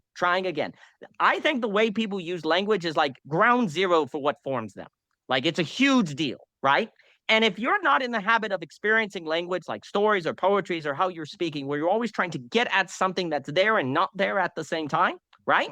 Well, then you're not going to be freaking looking for the forms, because the forms are here and not here at the same time. You're not going to be looking for the higher principle. Like, the way we use language has a big impact on if we're ready for those moments of clarities to actually go into the gutter in the positive way. Because if you're not used to speaking in a manner that's not just one-for-one transformation, you haven't habituated yourself to even be toward things that are beyond the immediacy of what you're trying to convey or what you're trying to do, or to act in a manner that is beyond just what seems to be the right thing to do, right? So uses of language really matter. But that use of language, or the experience of Jesus's life, literature, and all that, is only possible with a body.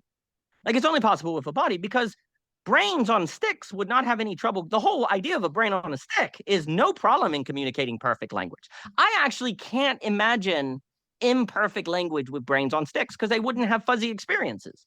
Brains on sticks would not have fuzzy experiences because their scope of experience would be so limited to only things that are precise, which would make it seem like they're able to articulate perfect all possible experiences. No, that's because they bracketed out all fuzzy experiences, or all experiences that are less precise, which then is true damnation, because you're like, damnation is the loss of the body. Therefore, Jesus is incarnation, right? Because salvation, sanctification requires, I use the word fuzzy, so I'm just throwing all these words, but sanctification and the full human being requires fuzzy experiences. They require fuzzy experiences, because if not, it's all logic and rationality. And fuzzy experiences means you have to do something. You have to decide here. You have to act. Fuzzy experience, like, okay, you have clarity. You feel like you're supposed to do something. No, are you going to get off the merry-go-round or not? That experience is not possible without the body, because there wouldn't be multidimensionality. The body introduces multidimensionality. There's feelings, emotions, psychology, thinking, all of interpersonality. And the real then power of those moments, and I was going to say things on gestation and what Aspasia would say, but really what ends up happening in a certain moment when you feel that grace versus gravity, when you feel that loss of density, it is a moment where all of the parts of you that are different, that come together in you to make you, in a sense, harmonize and actually open up an experience of the form of the orbit. It's like, this is what it's all for. This is why I'm not just a brain. This is why I'm actually, but the brain's important. I need the body. Oh, this is why I have emotions. It's actually all for the possible coordination of the stepping into the form, stepping into the movement of grace, the stepping into it. Oh, that's why I have all these things that seem to be in conflict and difficult to think, because actually they afford the possibility of the sanctification that can only occur because of a certain fuzziness that they all together bring together, which then requires agency and therefore courage. But basically what ends up happening is the rush into action, as you were pointing to. Right? Like this rush into determination, Jesus, like overthrow the king, this rush into determination and acting out is avoiding the sitting with all of those different parts of you in tension, so they can't coordinate or harmonize in a sense to open up the possibility of the form. You don't give you don't let yourself have time for the birthing of the intuition. There's no, or you're not giving yourself time for that birthing, so it can't occur. So you run into action, which then everyone says, oh, the problem is people run into action not to appear a heretic. I don't want to see like I'm not doing something. I don't want to appear as if I'm letting Rome occupy Jerusalem. So I'm going to rush into action. I'm going to do something. I'm going to act. Well, the key is once you've acted, you've picked your form. You've picked the principle by which you're going to operate according to you. You picked it, as opposed to let God unveil it to you, and it's unveiled in the moment that requires courage. And it requires a whole lot of courage not to act out or to rush into determination, because you don't want to appear inactive, or you don't want to appear like you're missing out. So it puts a demand, but that requires a certain gestation, a certain sitting with, a certain like getting comfortable with the uncomfortable, right? And I guess the mystery of Christianity is an acknowledgement that we can't actually do that unless we believe there's something beyond us. Like we can't actually handle sitting with ourselves if we're all that exists. Like because when you say like, and this is where I think the confusion about works, and then I'll stop. And the bunnies are gone. They're not playing the game anymore because they were like, he's loud. But the grace and works thing is, I think we're so confused about it. But a reason I think is that there's so much kind of confusion about all of those different topics is because there is a concern of basically you're not seeing that actually what is required is basically sitting with, so that kind of God can kind of open up the invitation.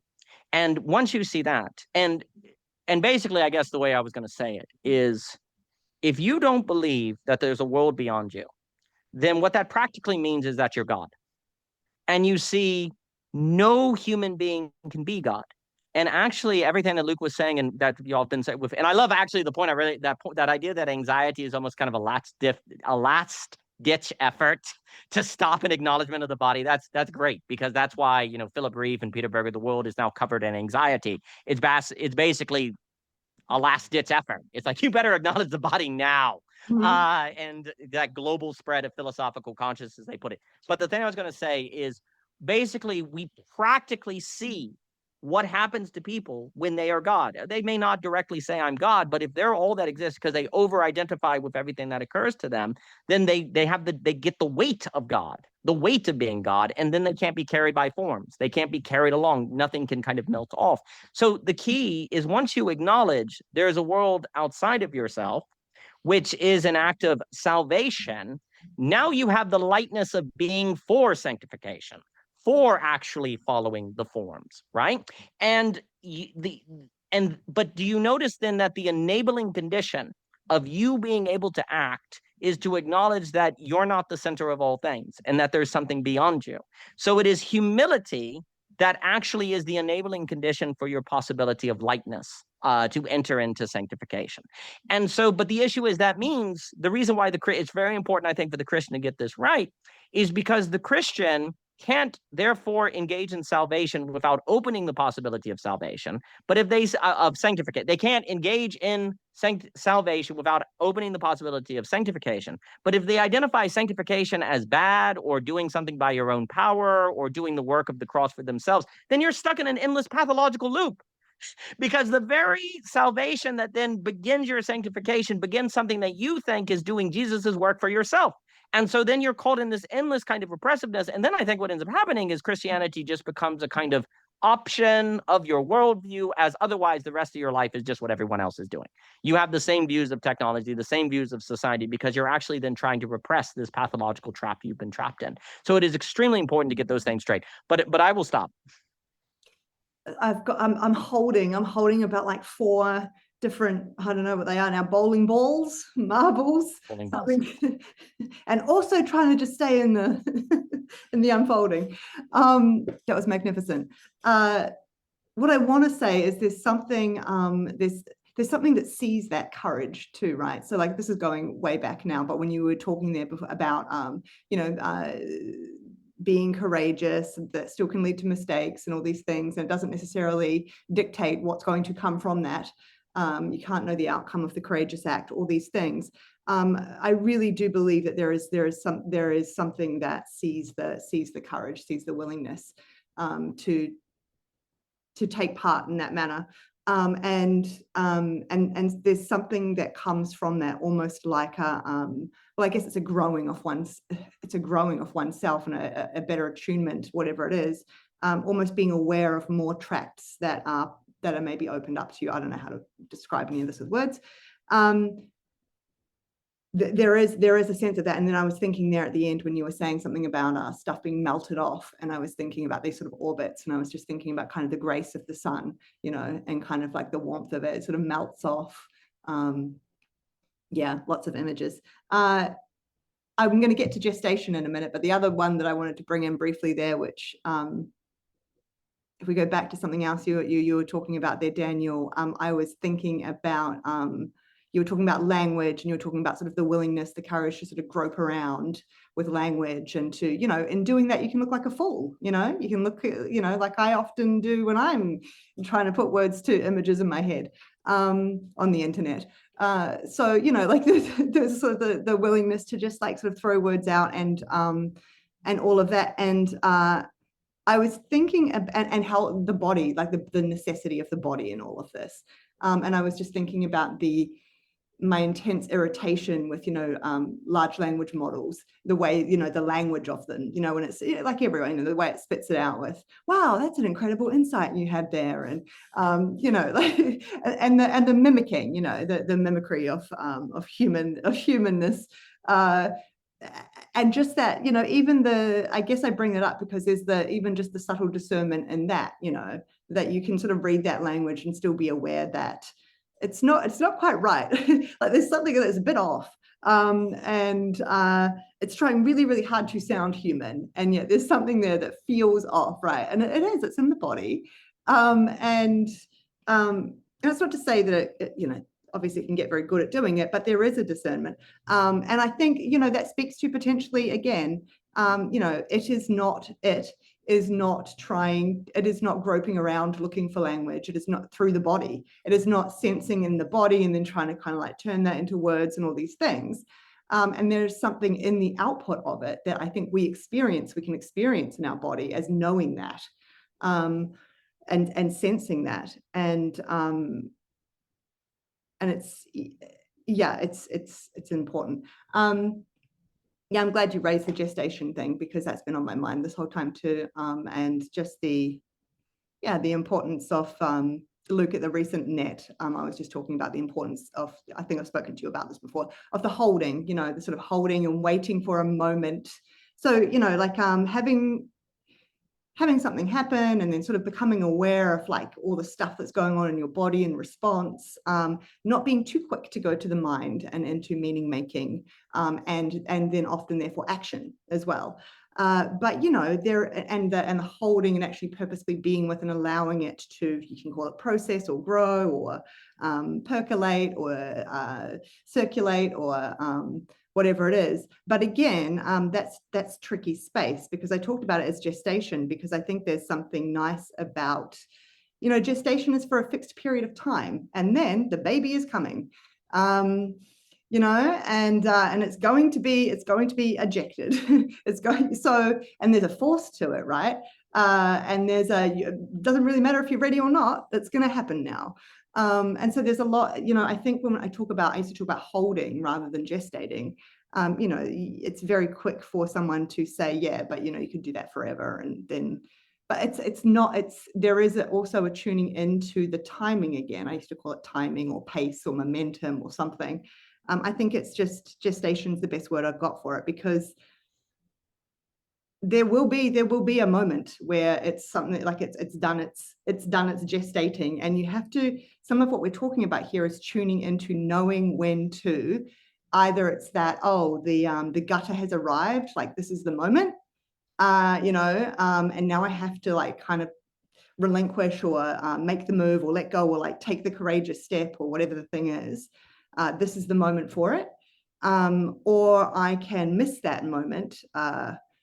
And then what I think happens is I'm going to go to like a bowling ball now rather than a baby. Then the bowling ball continues to get heavier and heavier, as you were sort of saying, Daniel, and then you are weighed down, and then it's too heavy. And then even if you do try and do something with it, it's not fitted anymore, you know, like there is something about kind of, I know I'm just grasping around here for strange metaphors all over the place, mixing them up, but I think you're with me. There is a density to it. This goes back to the gravity and grace.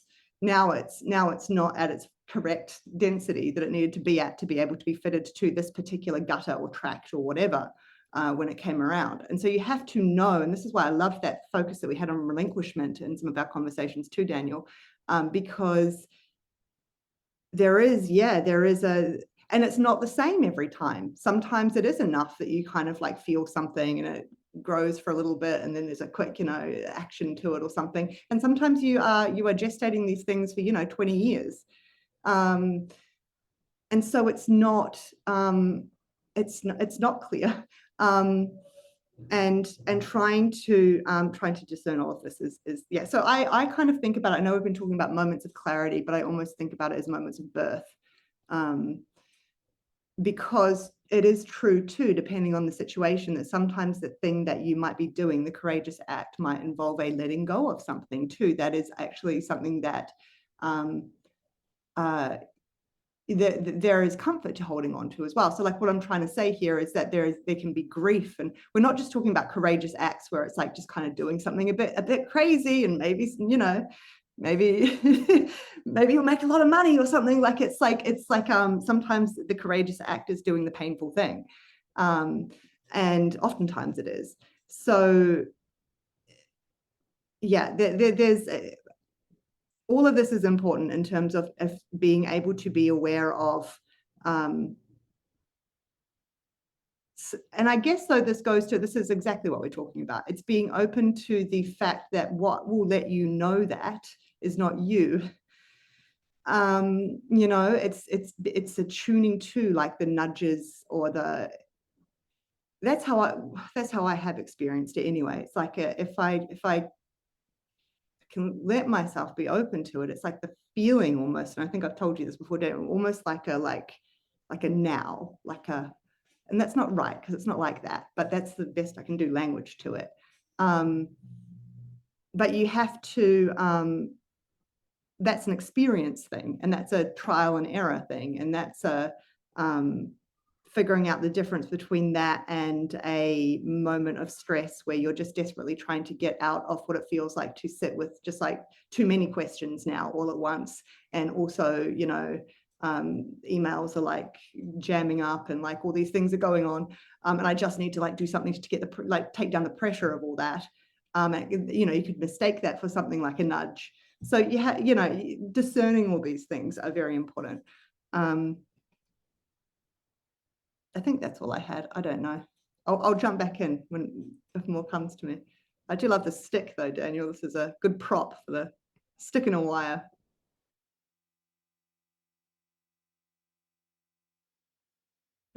I do like the to allow something to gestate. I mean, it's the one thing that men never will ever experience is childbirth, and seeing my wife go through it.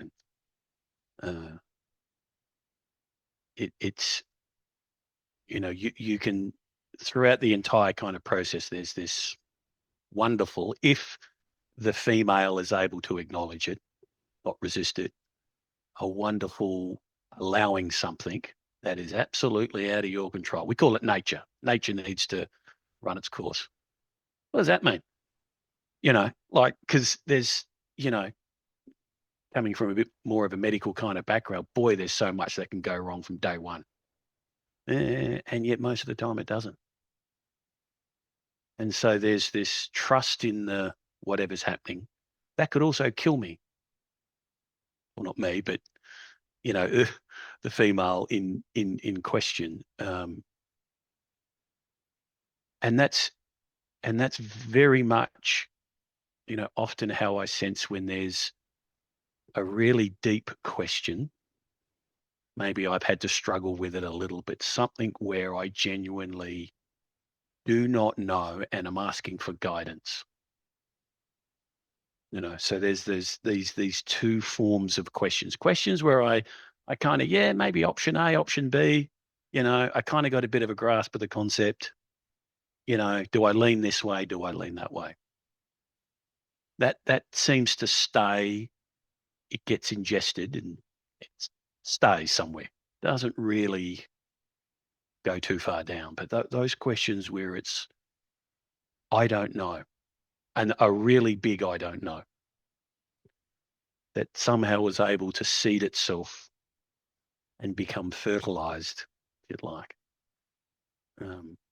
And to carry that, and I've felt that, you know, and to carry something lightly with it and to allow it to do whatever it needs in the depths that I have no line of sight over, and wait for it to appear in a new form. And it seems to have its own life. Something that comes back has the taste, maybe if I use the language of form, of an entity and some kind of organized energy that's available to it that vibrates in a different way. And I know something has gone in, but something quite different has come out.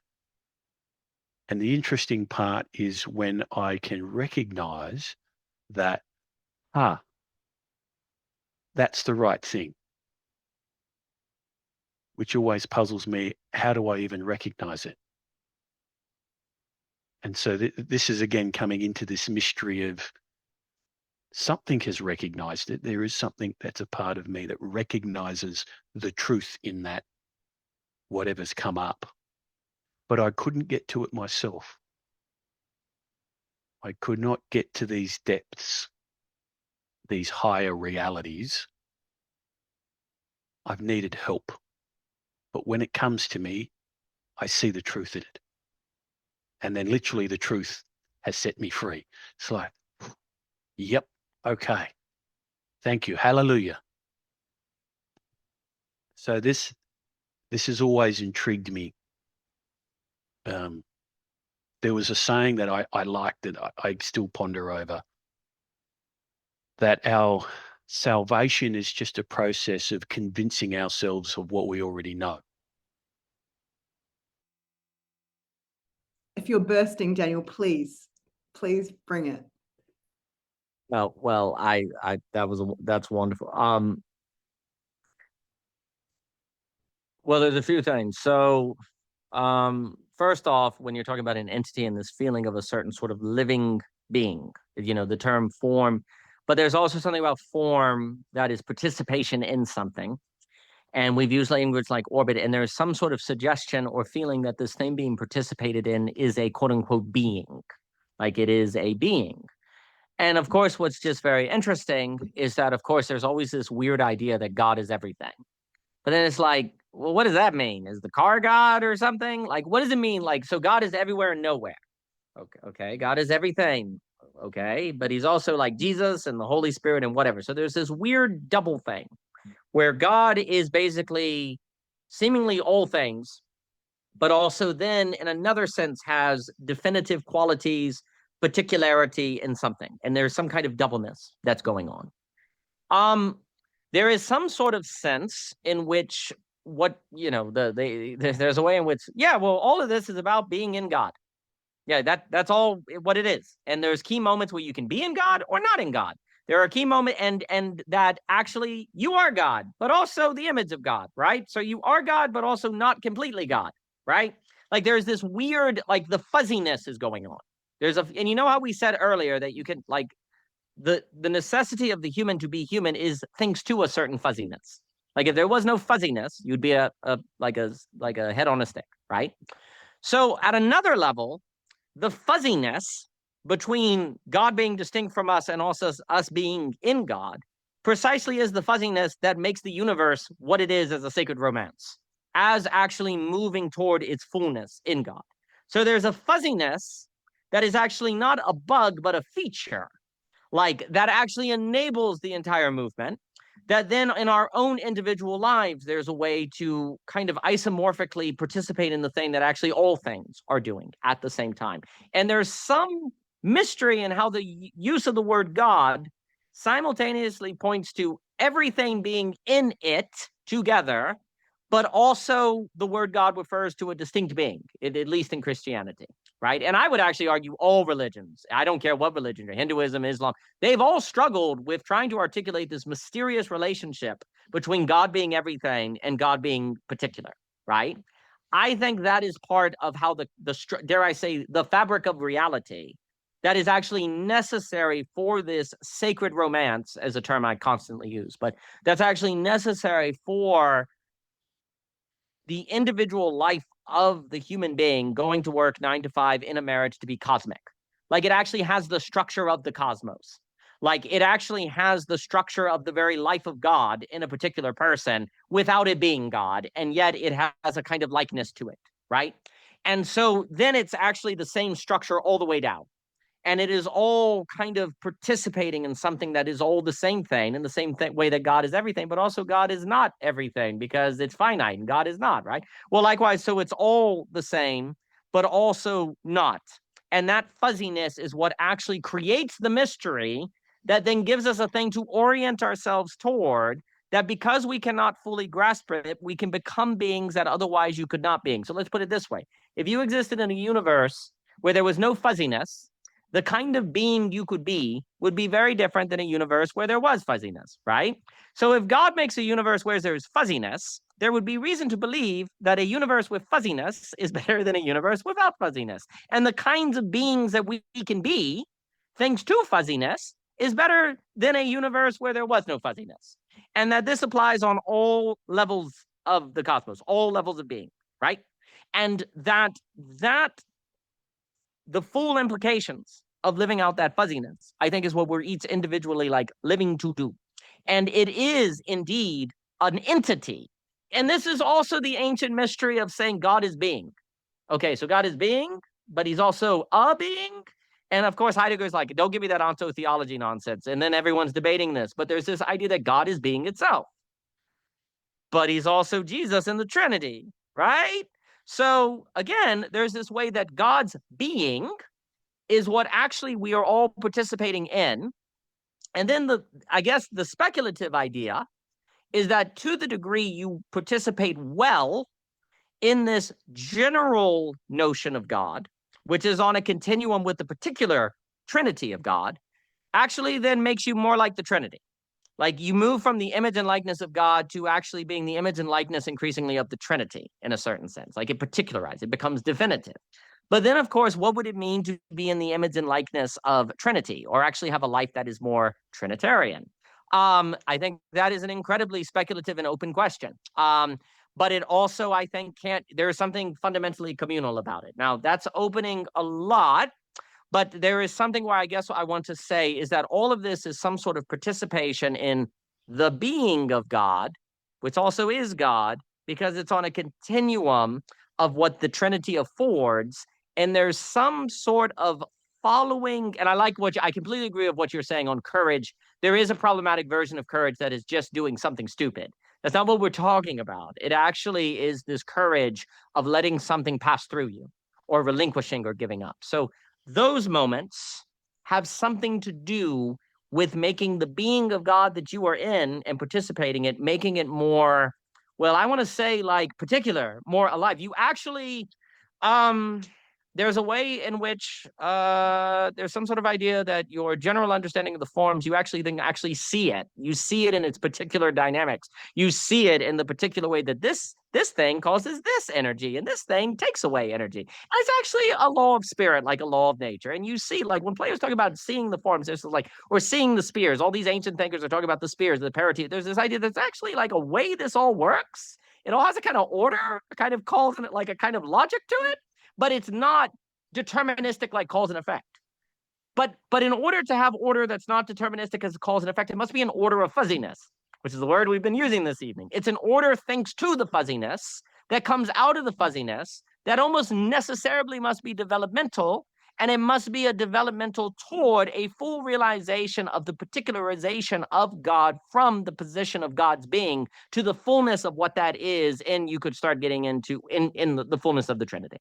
And then, of course, there's some sort of suggestion. Then the mystery would be, which again would be the speculative question, what does a human life look like that becomes more in itself Trinitarian? Like, what does that look like? Now, classically, people say, well, it's having a family, mother, father, like the three of the children. But I think there's more. I think there's a lot more, actually. When you think about what does a life look like that's Trinitarian? Because we very often will say, what does it look like to be like Jesus? Right? We'll ask like the likeness of Jesus, right?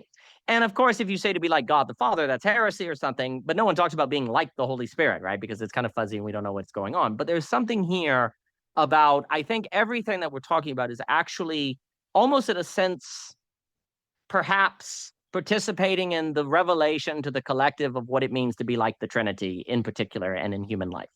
Like that might actually be kind of an unknown that creation doesn't know yet. We don't know what it would mean actually for humans to be fully human in this way, right? Like we're still waiting in Goethe, like we don't know, like we actually don't know yet what it is to be human, right? Well, I think like we literally don't know because we're having to do the work to figure it out. And part of it, I think, is actually unveiling something about what it means for the image, for humans to be in the image and likeness of God, and then for the word God to not be a signifier just of being, but the being affords the possibility of actually particularizing into something Trinity, which is a mystery of what that would look like in human life.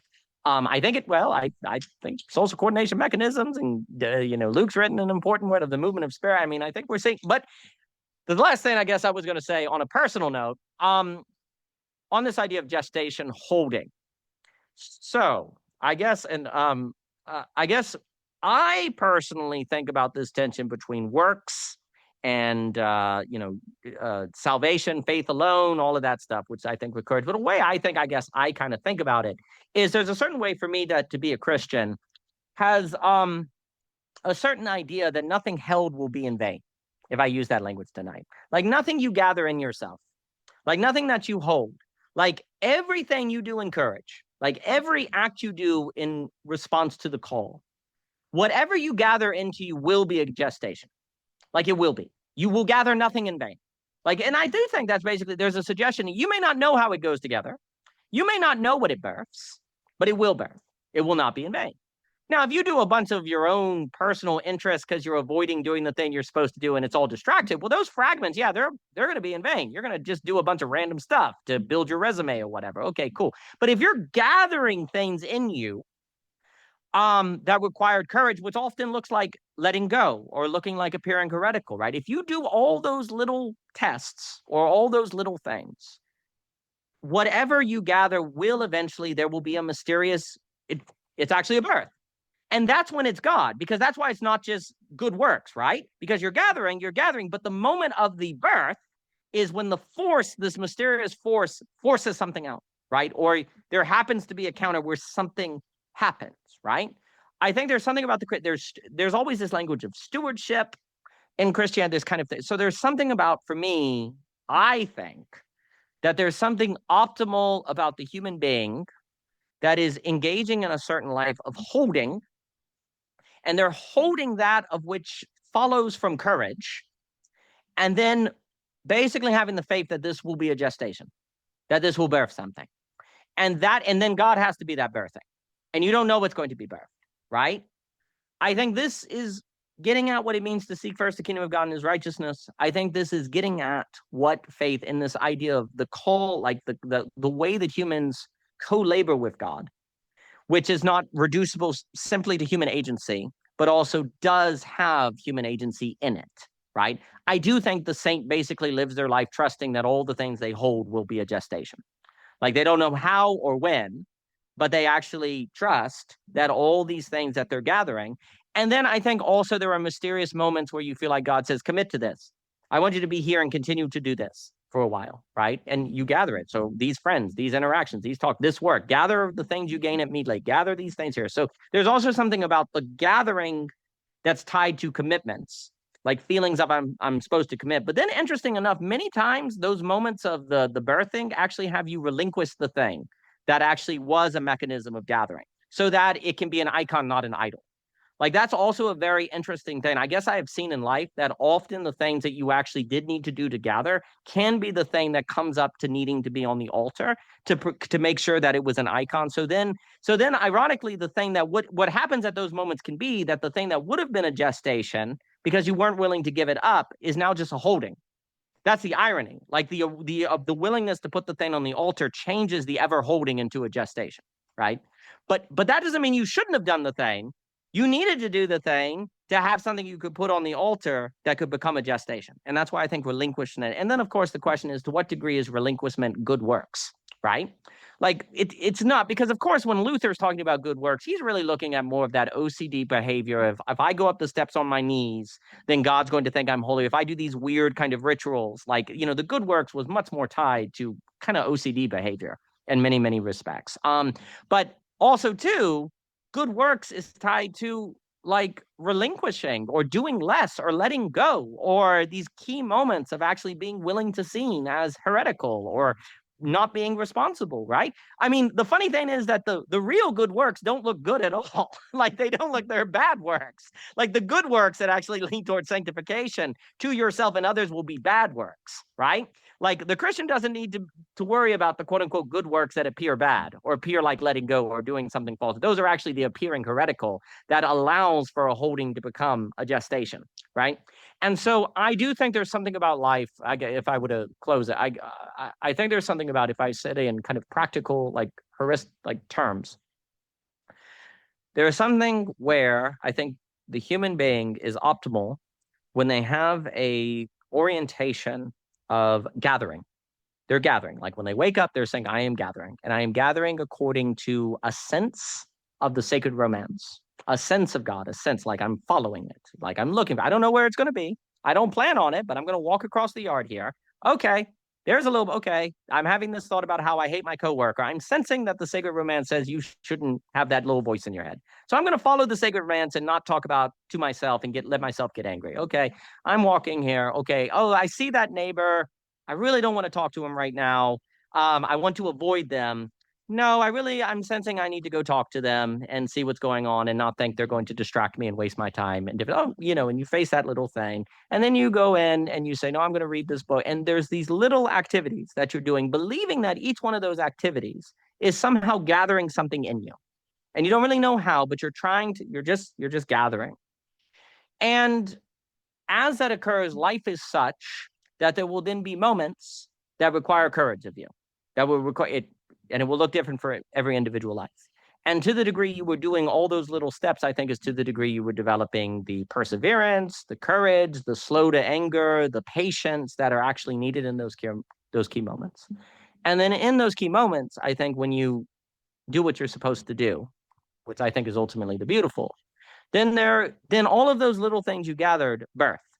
And the thing that they birth, I think, is tied to a birthing of the intuition of the form or the orbit. Like what it births is you talked about a force, like now you're going in the gutter. So you're not gravity, you're now in grace, and it has a sort of movement.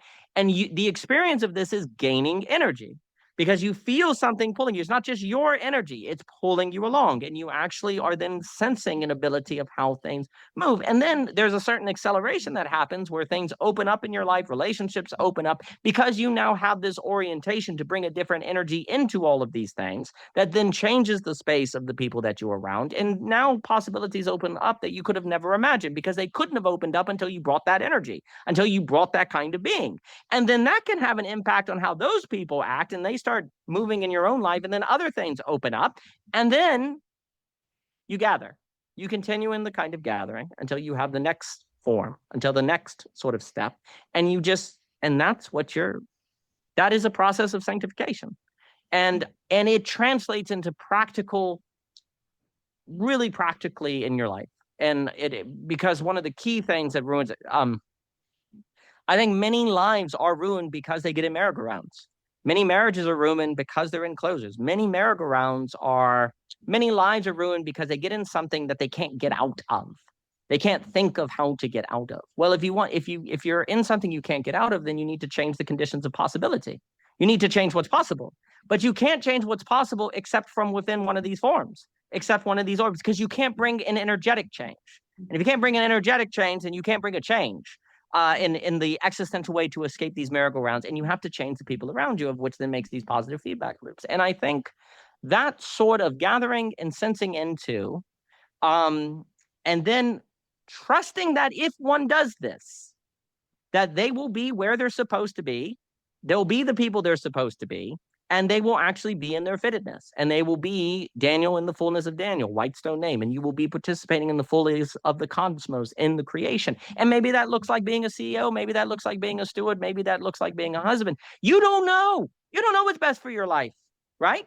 But in fact, if you think you do, that's when you're doing the heresy of good works that Protestantism is warning about. Because actually the problem of good works is assuming outcome. That's the real problem, like assuming what it looks like to be a good Christian to us, because that's when you're racing into action and a determination so that you don't appear heretical, right? That's not up for you to say. But you certainly, I think, can sense when you are in what you are supposed to be doing, the call, and when you are not. And that is the faith that saves. Not just the faith in the abstract proposition of God existing, but actually a faith in that energetic sense, in that sense of beauty, in that sense of fittedness, that this is where I really should be, and the kind of person it makes me is the person I'm supposed to be, and trusting that. And not looking to one sides of all these, I could be a CEO, I could be doing this, I could be more successful over here. Well, now you're sinking like Peter into the water. Now you're looking over your shoulder and reducing to a pillar of salt. And I do think that it is in that fittedness that the human being realizes their fullness. And if everyone did that, or many more people did that, we don't know what the world would be like. We don't know the fullness of possibility that it could occur. And so I think it's quite exciting to think what that could mean. I love the icons versus idols, and the gathering that you're talking about. It's like on a small, like kind of on a small scale level, that also speaks to me around complexity. And, you know, like if I take the example that you were giving there, Daniel, you said it in much more grown up terms than me. But if I say it in quite basic terms, that's actually quite challenging for people to do. Like to notice that your neighbor is pissing you off, right? Notice the anger that you're having in response, and notice, like the way I would talk about it is that notice that the anger might want to punch them in the face, right? That might be the associated impulse. But to also notice that is my neighbor who also, I don't know, that time did something nice for me, or smiled at me as I walked past, or maybe it's hard to find examples like that. Maybe it's just that they're a human being, and you're also aware that you know, they have a heart and they have their own complexity, and that starts to, if you can hold noticing the anger without having to quickly move away from it, but also start to hold the other feeling, right, of a shared humanity or loving, positive, tender feelings, kindness, whatever, and you can hold them both together, and then you can sort of let them relate and be there together. That is what I mean sort of like about the gathering and the being with complexity in a new way on a very small scale. It's not, because I think what happens is we often get trained that you should, if you notice starting to feel any irritation towards your neighbor, quickly go into your brain and remember you can tell yourself like this mantra, but it's like it's a tempering process, like in terms of squash out that feeling that's dangerous. You shouldn't have that in your body. Right. So whereas like with the work I do, it's actually about noticing, there's lots of different types of how this goes. So I'm just going to put it in simple terms. It can be about noticing that, oh, there's really nothing threatening about starting to open up as I'm able to, once I build capacities, opening up to noticing, yeah, there's anger. I notice where I feel that in my body. I notice also maybe an impulse somewhere in particular in my body to do a certain action, like punch them in the face. Like it's the one I use a lot. Right. But it's not just, and I think what often happens is people can say that it goes to morality, right? So people can be sort of like, well, not even, I just don't want to go to jail, right? Like I just don't want to, I don't want police coming around now if I do that, or, but it's not even needing that. It's also just then just sit with that, hold that. You don't need to act on it. And then also allowing awareness to other things as well. What else are you noticing about your neighbor? What else are you noticing within yourself? And again, this is just a very basic kind of example of it, but that you could expand it out into more complex situations in your life. And then, yeah, becoming aware of these other feelings that I get in touch with when I notice they're also a human being, and I see when their grandchildren come over, how they interact with them, and,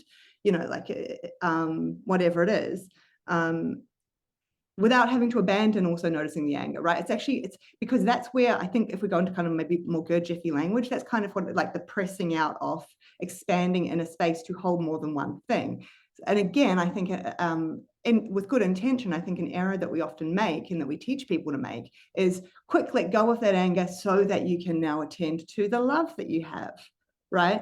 But then you're not actually building more space inside or something. And then you're not allowing something new to come from it. That's kind of how I experience it anyway, with when I work with people. It's like actually purposely being with both, as an example. That's when something else happens. And you can talk about that in all sorts of ways.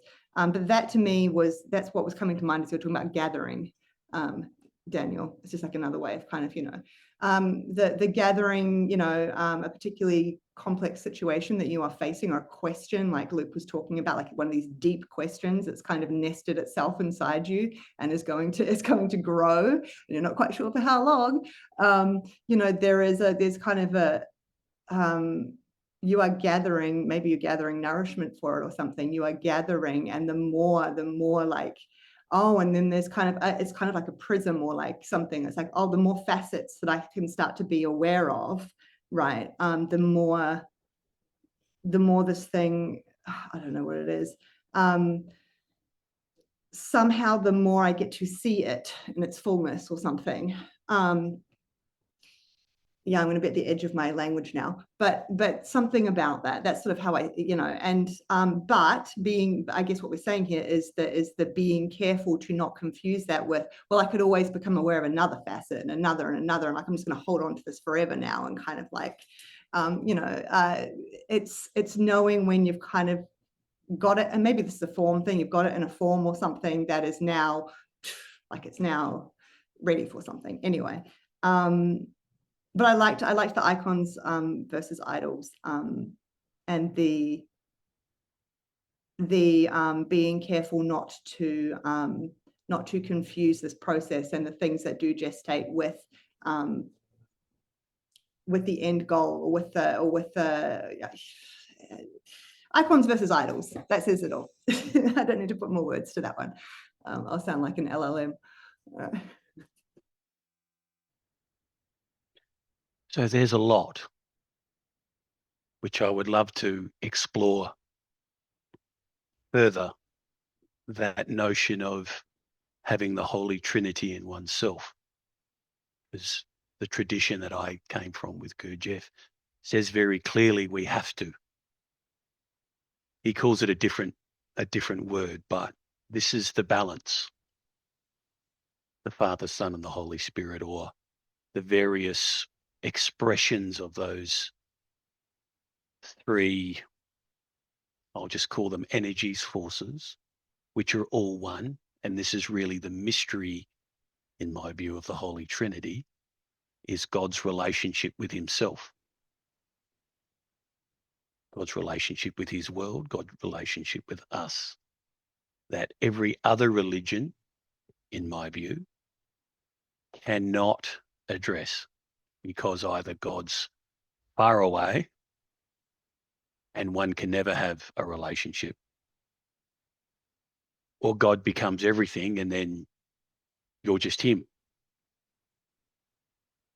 So this Holy Trinity, and it's interesting the way Jesus speaks about the Father, himself as a Son, and the Holy Spirit, the Spirit of truth.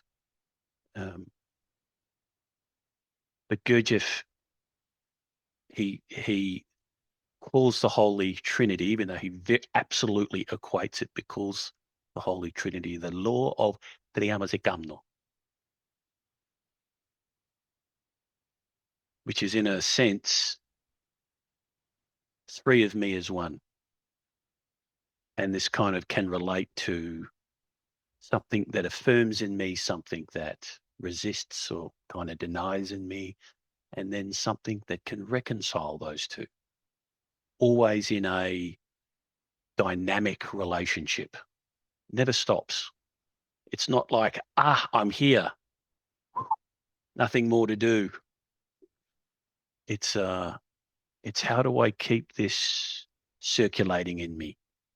How do I keep this carrying without it being a burden, without it being too heavy? But there's something that needs to pass through. And I feel as though in my own experience, there's something I do that holds on too long or carries too long. And then there's something I do that lets it pass from me too quickly, that rush to action. So there's this interesting sense of this movement of these three key elements in me. And so it's an interesting reflection. And I might stop here because it relates to kind of so much of what is the Father in me, what is the Son in me, and what is the Holy Spirit or the Spirit of truth. And this kind of goes to the heart of, as I sort of connected to with healing and spiritual kind of practices, is its kernel is exploring this relationship, coming into a different relationship. And so that there's this mystery of what does it mean to relate? I mean, really relate. Anyway, man, that's a rabbit hole. So what I was thinking a lot as you were saying that about how, growing a baby, we talk about trimesters and just, I think about the number 3 all the time, but yeah. Roll with that, Daniel, roll with that. Well, I love that. That's freaking grand. Yeah, I guess I just want to say that I think what Luke is pointing to there, I want to say is I don't know if I want to say this, but that is at least something essential to the mystery that we're talking about. Like what that means exactly. Like what does that mean exactly? And to me, that all the stuff we're talking about finding the form, because like finding the form, finding the gutter is actually the figuring out what that means. Like there's a very real way. I guess I've also been thinking a lot about problems that are the time it takes to solve a problem and confirming a problem. And it's because I've also been looking at that, it's something I think about the P equals MP problem, and I'm using it analogically here, but it's that idea that, you can tell very quickly if a jigsaw puzzle is done correctly, right? But the time it takes to solve a jigsaw puzzle is very hard. It takes a long time, right? But isn't it weird that except for you can solve it quick. I hate jigs. I cannot do these things. Like isn't it weird, though, that it takes a really long time to put a jigsaw puzzle together, but even a child can tell if it's done, right? That's right. That's what it looks like, right? I think that this might be how history kind of works, and the real sense of progress, not in this kind of lame technological progress, as in there are these kind of, I want to say, let's say stages, I don't know whatever term, or models or whatever. Like there are these stages that are really hard to figure out. Nobody knows the answer ahead of time, right? But then once you see it, you go, that's it. Now we've seen it, right? And there's actually something within you that is able to tell that's right. And it's mysterious, right? Like, because like when a kid looks at a puzzle and says that's right, it is mysterious. Did you calculate? What did you do to fix? They apprehended. We talk about all that. Apprehended, insight, Gestalt theory, all that different stuff, right? So there's a question of the relationship between rationality and insight or apprehension that we've talked about, right? So, and you could also say thinking, but not to use those terms too much in this discussion. There's something like we have to figure out what it means for the human to actually realize the fullness of that Trinitarian vision, right? And the argument is that basically the means by which we figure it out is going to be doing the stuff we've been describing in this conversation. That would be my argument. Giving ourselves over to the sacred romance, giving ourselves over to these practices. And then the faith is that there is something God has put in us that once we actually realize it, we'll go, that's it. And that will, in a sense, save the progress. Because now we've seen it. It's like, because once you've seen it, it's like done. You've done. There's no questioning anymore. There's no debate. Like that's the key to the P equals MP stuff that I'm using analogically, not technically, is that because there's this big concern now of how do you stop something from being deconstructed? Because whatever is rationally arrived at, because certainty is impossible, you can always deconstruct it, right? That's the problem. So the reason why the ability to look at something and go, that's it, is critical is because you can't deconstruct that. Like once you see the puzzle, there's no debate. Oh, no, that's not what the jigsaw puzzle looks like. No, you can't debate. That's what it is, dang it. So the hope for humanity, to make a giant claim, and I think this is in a way how the incarnational logic of reality is, to use a phrase, this laws of spirit, is that we in history are set to do works to figure something out. Okay, like at different stages, and what people were doing in 1000 BC to figure out was different than 500 AD, etc. Right? There's kind of a historical moment, and we have to figure out the means by which to do it. I think we've gone through a process of basically like, well, the Enlightenment's not doing it, autonomous rationality is not doing it. Maybe it has something to do with this weird thinking that's able to sense the form and sacred romance and energies. Maybe that's it.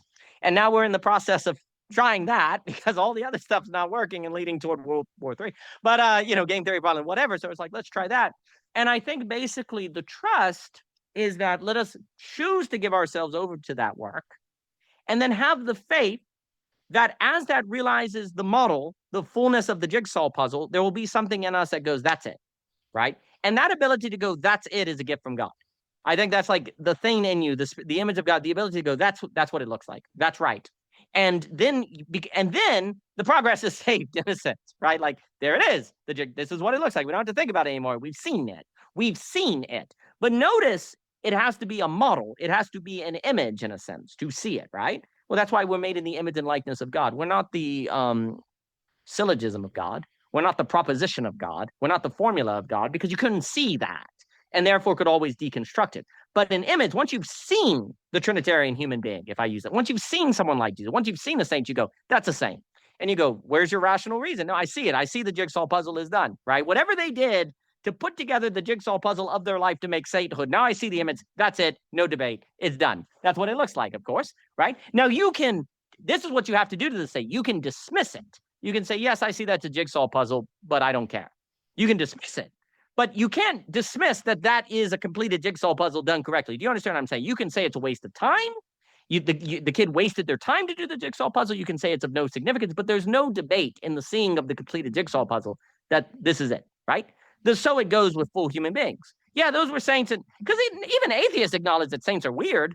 Like even like Teresa, okay, Teresa, like it's weird, and they just say it's weird. That's basically what's like, it's just kind of weird, right? But saying it's weird is different from rationally deconstructing it, right? So you can disown what you've seen, but you can't deny that you've seen it. You can call yourself blind, basically. And so I think basically history, to make a giant claim of history. History is a process of, and there was a time where rationality was the emphasis to build something with rationale. There was a time where emotion perhaps was the emphasis, or I think there are different emphasis for different times to give rise to different images, different jigsaw puzzles that then saves the progress, and then you do the next and the next and the next. And I think we're basically at the point of history, like Luke says, you must, of the Trinitarian, of the fullness of the Trinity in the image and likeness of God. And I think to say that humans are made in the image and likeness of God, I think means that humans can recognize the images and likenesses of God. Like we actually have the ability to see it and go, that's it. And we can't explain it. We don't know how we get it, because, but that's it, right? But here's the key point. You have to have faith that that will happen. I cannot, and this is how the good works and faith stuff goes together, and trust, and it's human beings and it's God at the same time. I cannot prove to you that when you finish the jigsaw puzzle, you'll see it and know it's done. I cannot prove to you that when you see a full human being, you'll know it's the full human being. You will simply know it, something deeper inside of it. And I cannot prove to you that you'll have the insight after doing all the work and all the things we've talked about. I cannot prove to you the day will come when you'll just know this is me. This is where I'm supposed to be. This is the fullness of man. I cannot prove to you you will have them when you'll just know it. Thus, it takes faith to do it, because you could be afraid. Well, I could just be holding forever, and there'll never be the gestation, there'll never be the birth. I could be doing all these different things, and nothing will come out of it. No, there will be a day. Well, you see the jigsaw puzzle, you see the thing, you'll see it, and you will know, and that will feel like a blessing. That will not feel like you did it. It doesn't feel like you did it. You just have the insight. It feels like a freaking gift of the cosmos. It feels like grace. Grace and insight really are strongly tied together. But you cannot be. I cannot prove to you that will happen. You cannot prove to yourself that can happen. You have to face the fear of potentially gathering all these different things and putting together the jigsaw puzzle of sanctification, and being afraid that you'll never see the moment say it's completed, because it's precisely that courage that is necessary for the development that work affords to make sainthood. Like if it was known ahead of time, then it would simply be a calculation. And why not just be heads on sticks, right? And so it takes a lot of faith to believe that if you give yourself over to a work that you don't know ahead of time what the result will be, that when the result arises that is fitting, you'll be able to tell. There's no one who can prove that. But that is the work of the human. And there are all the things we've discussed are the methods and practices and works and orientations and activities by which one does that work. But it ends in a certain seeing. It ends in a certain vision. A vision that is accompanied by a certain energy. But that vision cannot be something that you can promise yourself will happen. You can't flex the muscle. You're not able to activate that at will, right? It feels like a gift. And I think that gets at the relationships of work and grace, what God does and what humans does. And what all of history is a process of realizing and operating according to. But we just have to have the faith that day comes where you go, that's it. And when that day is and what that looks like, we can't know ahead of time, but we can know if we've committed ourselves to giving ourselves over to the work of realizing the image and likeness of man as Trinitarian, and trusting that we will see it when it's thus. Like when the baby is coming, that's not willpower. Like the baby is coming. Exactly. And I was just thinking, you can't deconstruct that which isn't constructed but is birthed. Exactly. And that's the gift. And it's definitely a gift. It's definitely a gift, because your entire life you've been looking for something you couldn't find good reason to deconstruct. You've been looking your entire life for something that you couldn't doubt, because everything that comes up, you can question it and you can doubt it. It can go away. You've been waiting your entire life to see something that you couldn't destroy, that you couldn't find good reason to dismiss. That's what you're looking for. That's what you're waiting for, something to hold you. And you can't deconstruct a birth. That's a beautiful way to put it. And it makes everything out, like it makes that normal whole sort of like thinking machinery, all that stuff just go still for a minute. There's that change in the kind of time for but a moment in the arrival, in the birth. Thank you both. Thank you. You've had a fever the entire time. I no longer feel sick. I still have a fever. See, the healing of form. It's a healing of form. Pathway and stuff. I may or may not have a fever. I've enjoyed it immensely. Thank you both. Thank you very much for organising this, and thank you, Amen. Daniel, for being here, mate. Yeah. Thank you for being here, Luke. I agree. Did you want the singing cut out from the start? The Why would you singing? even ask? Are you saying you should?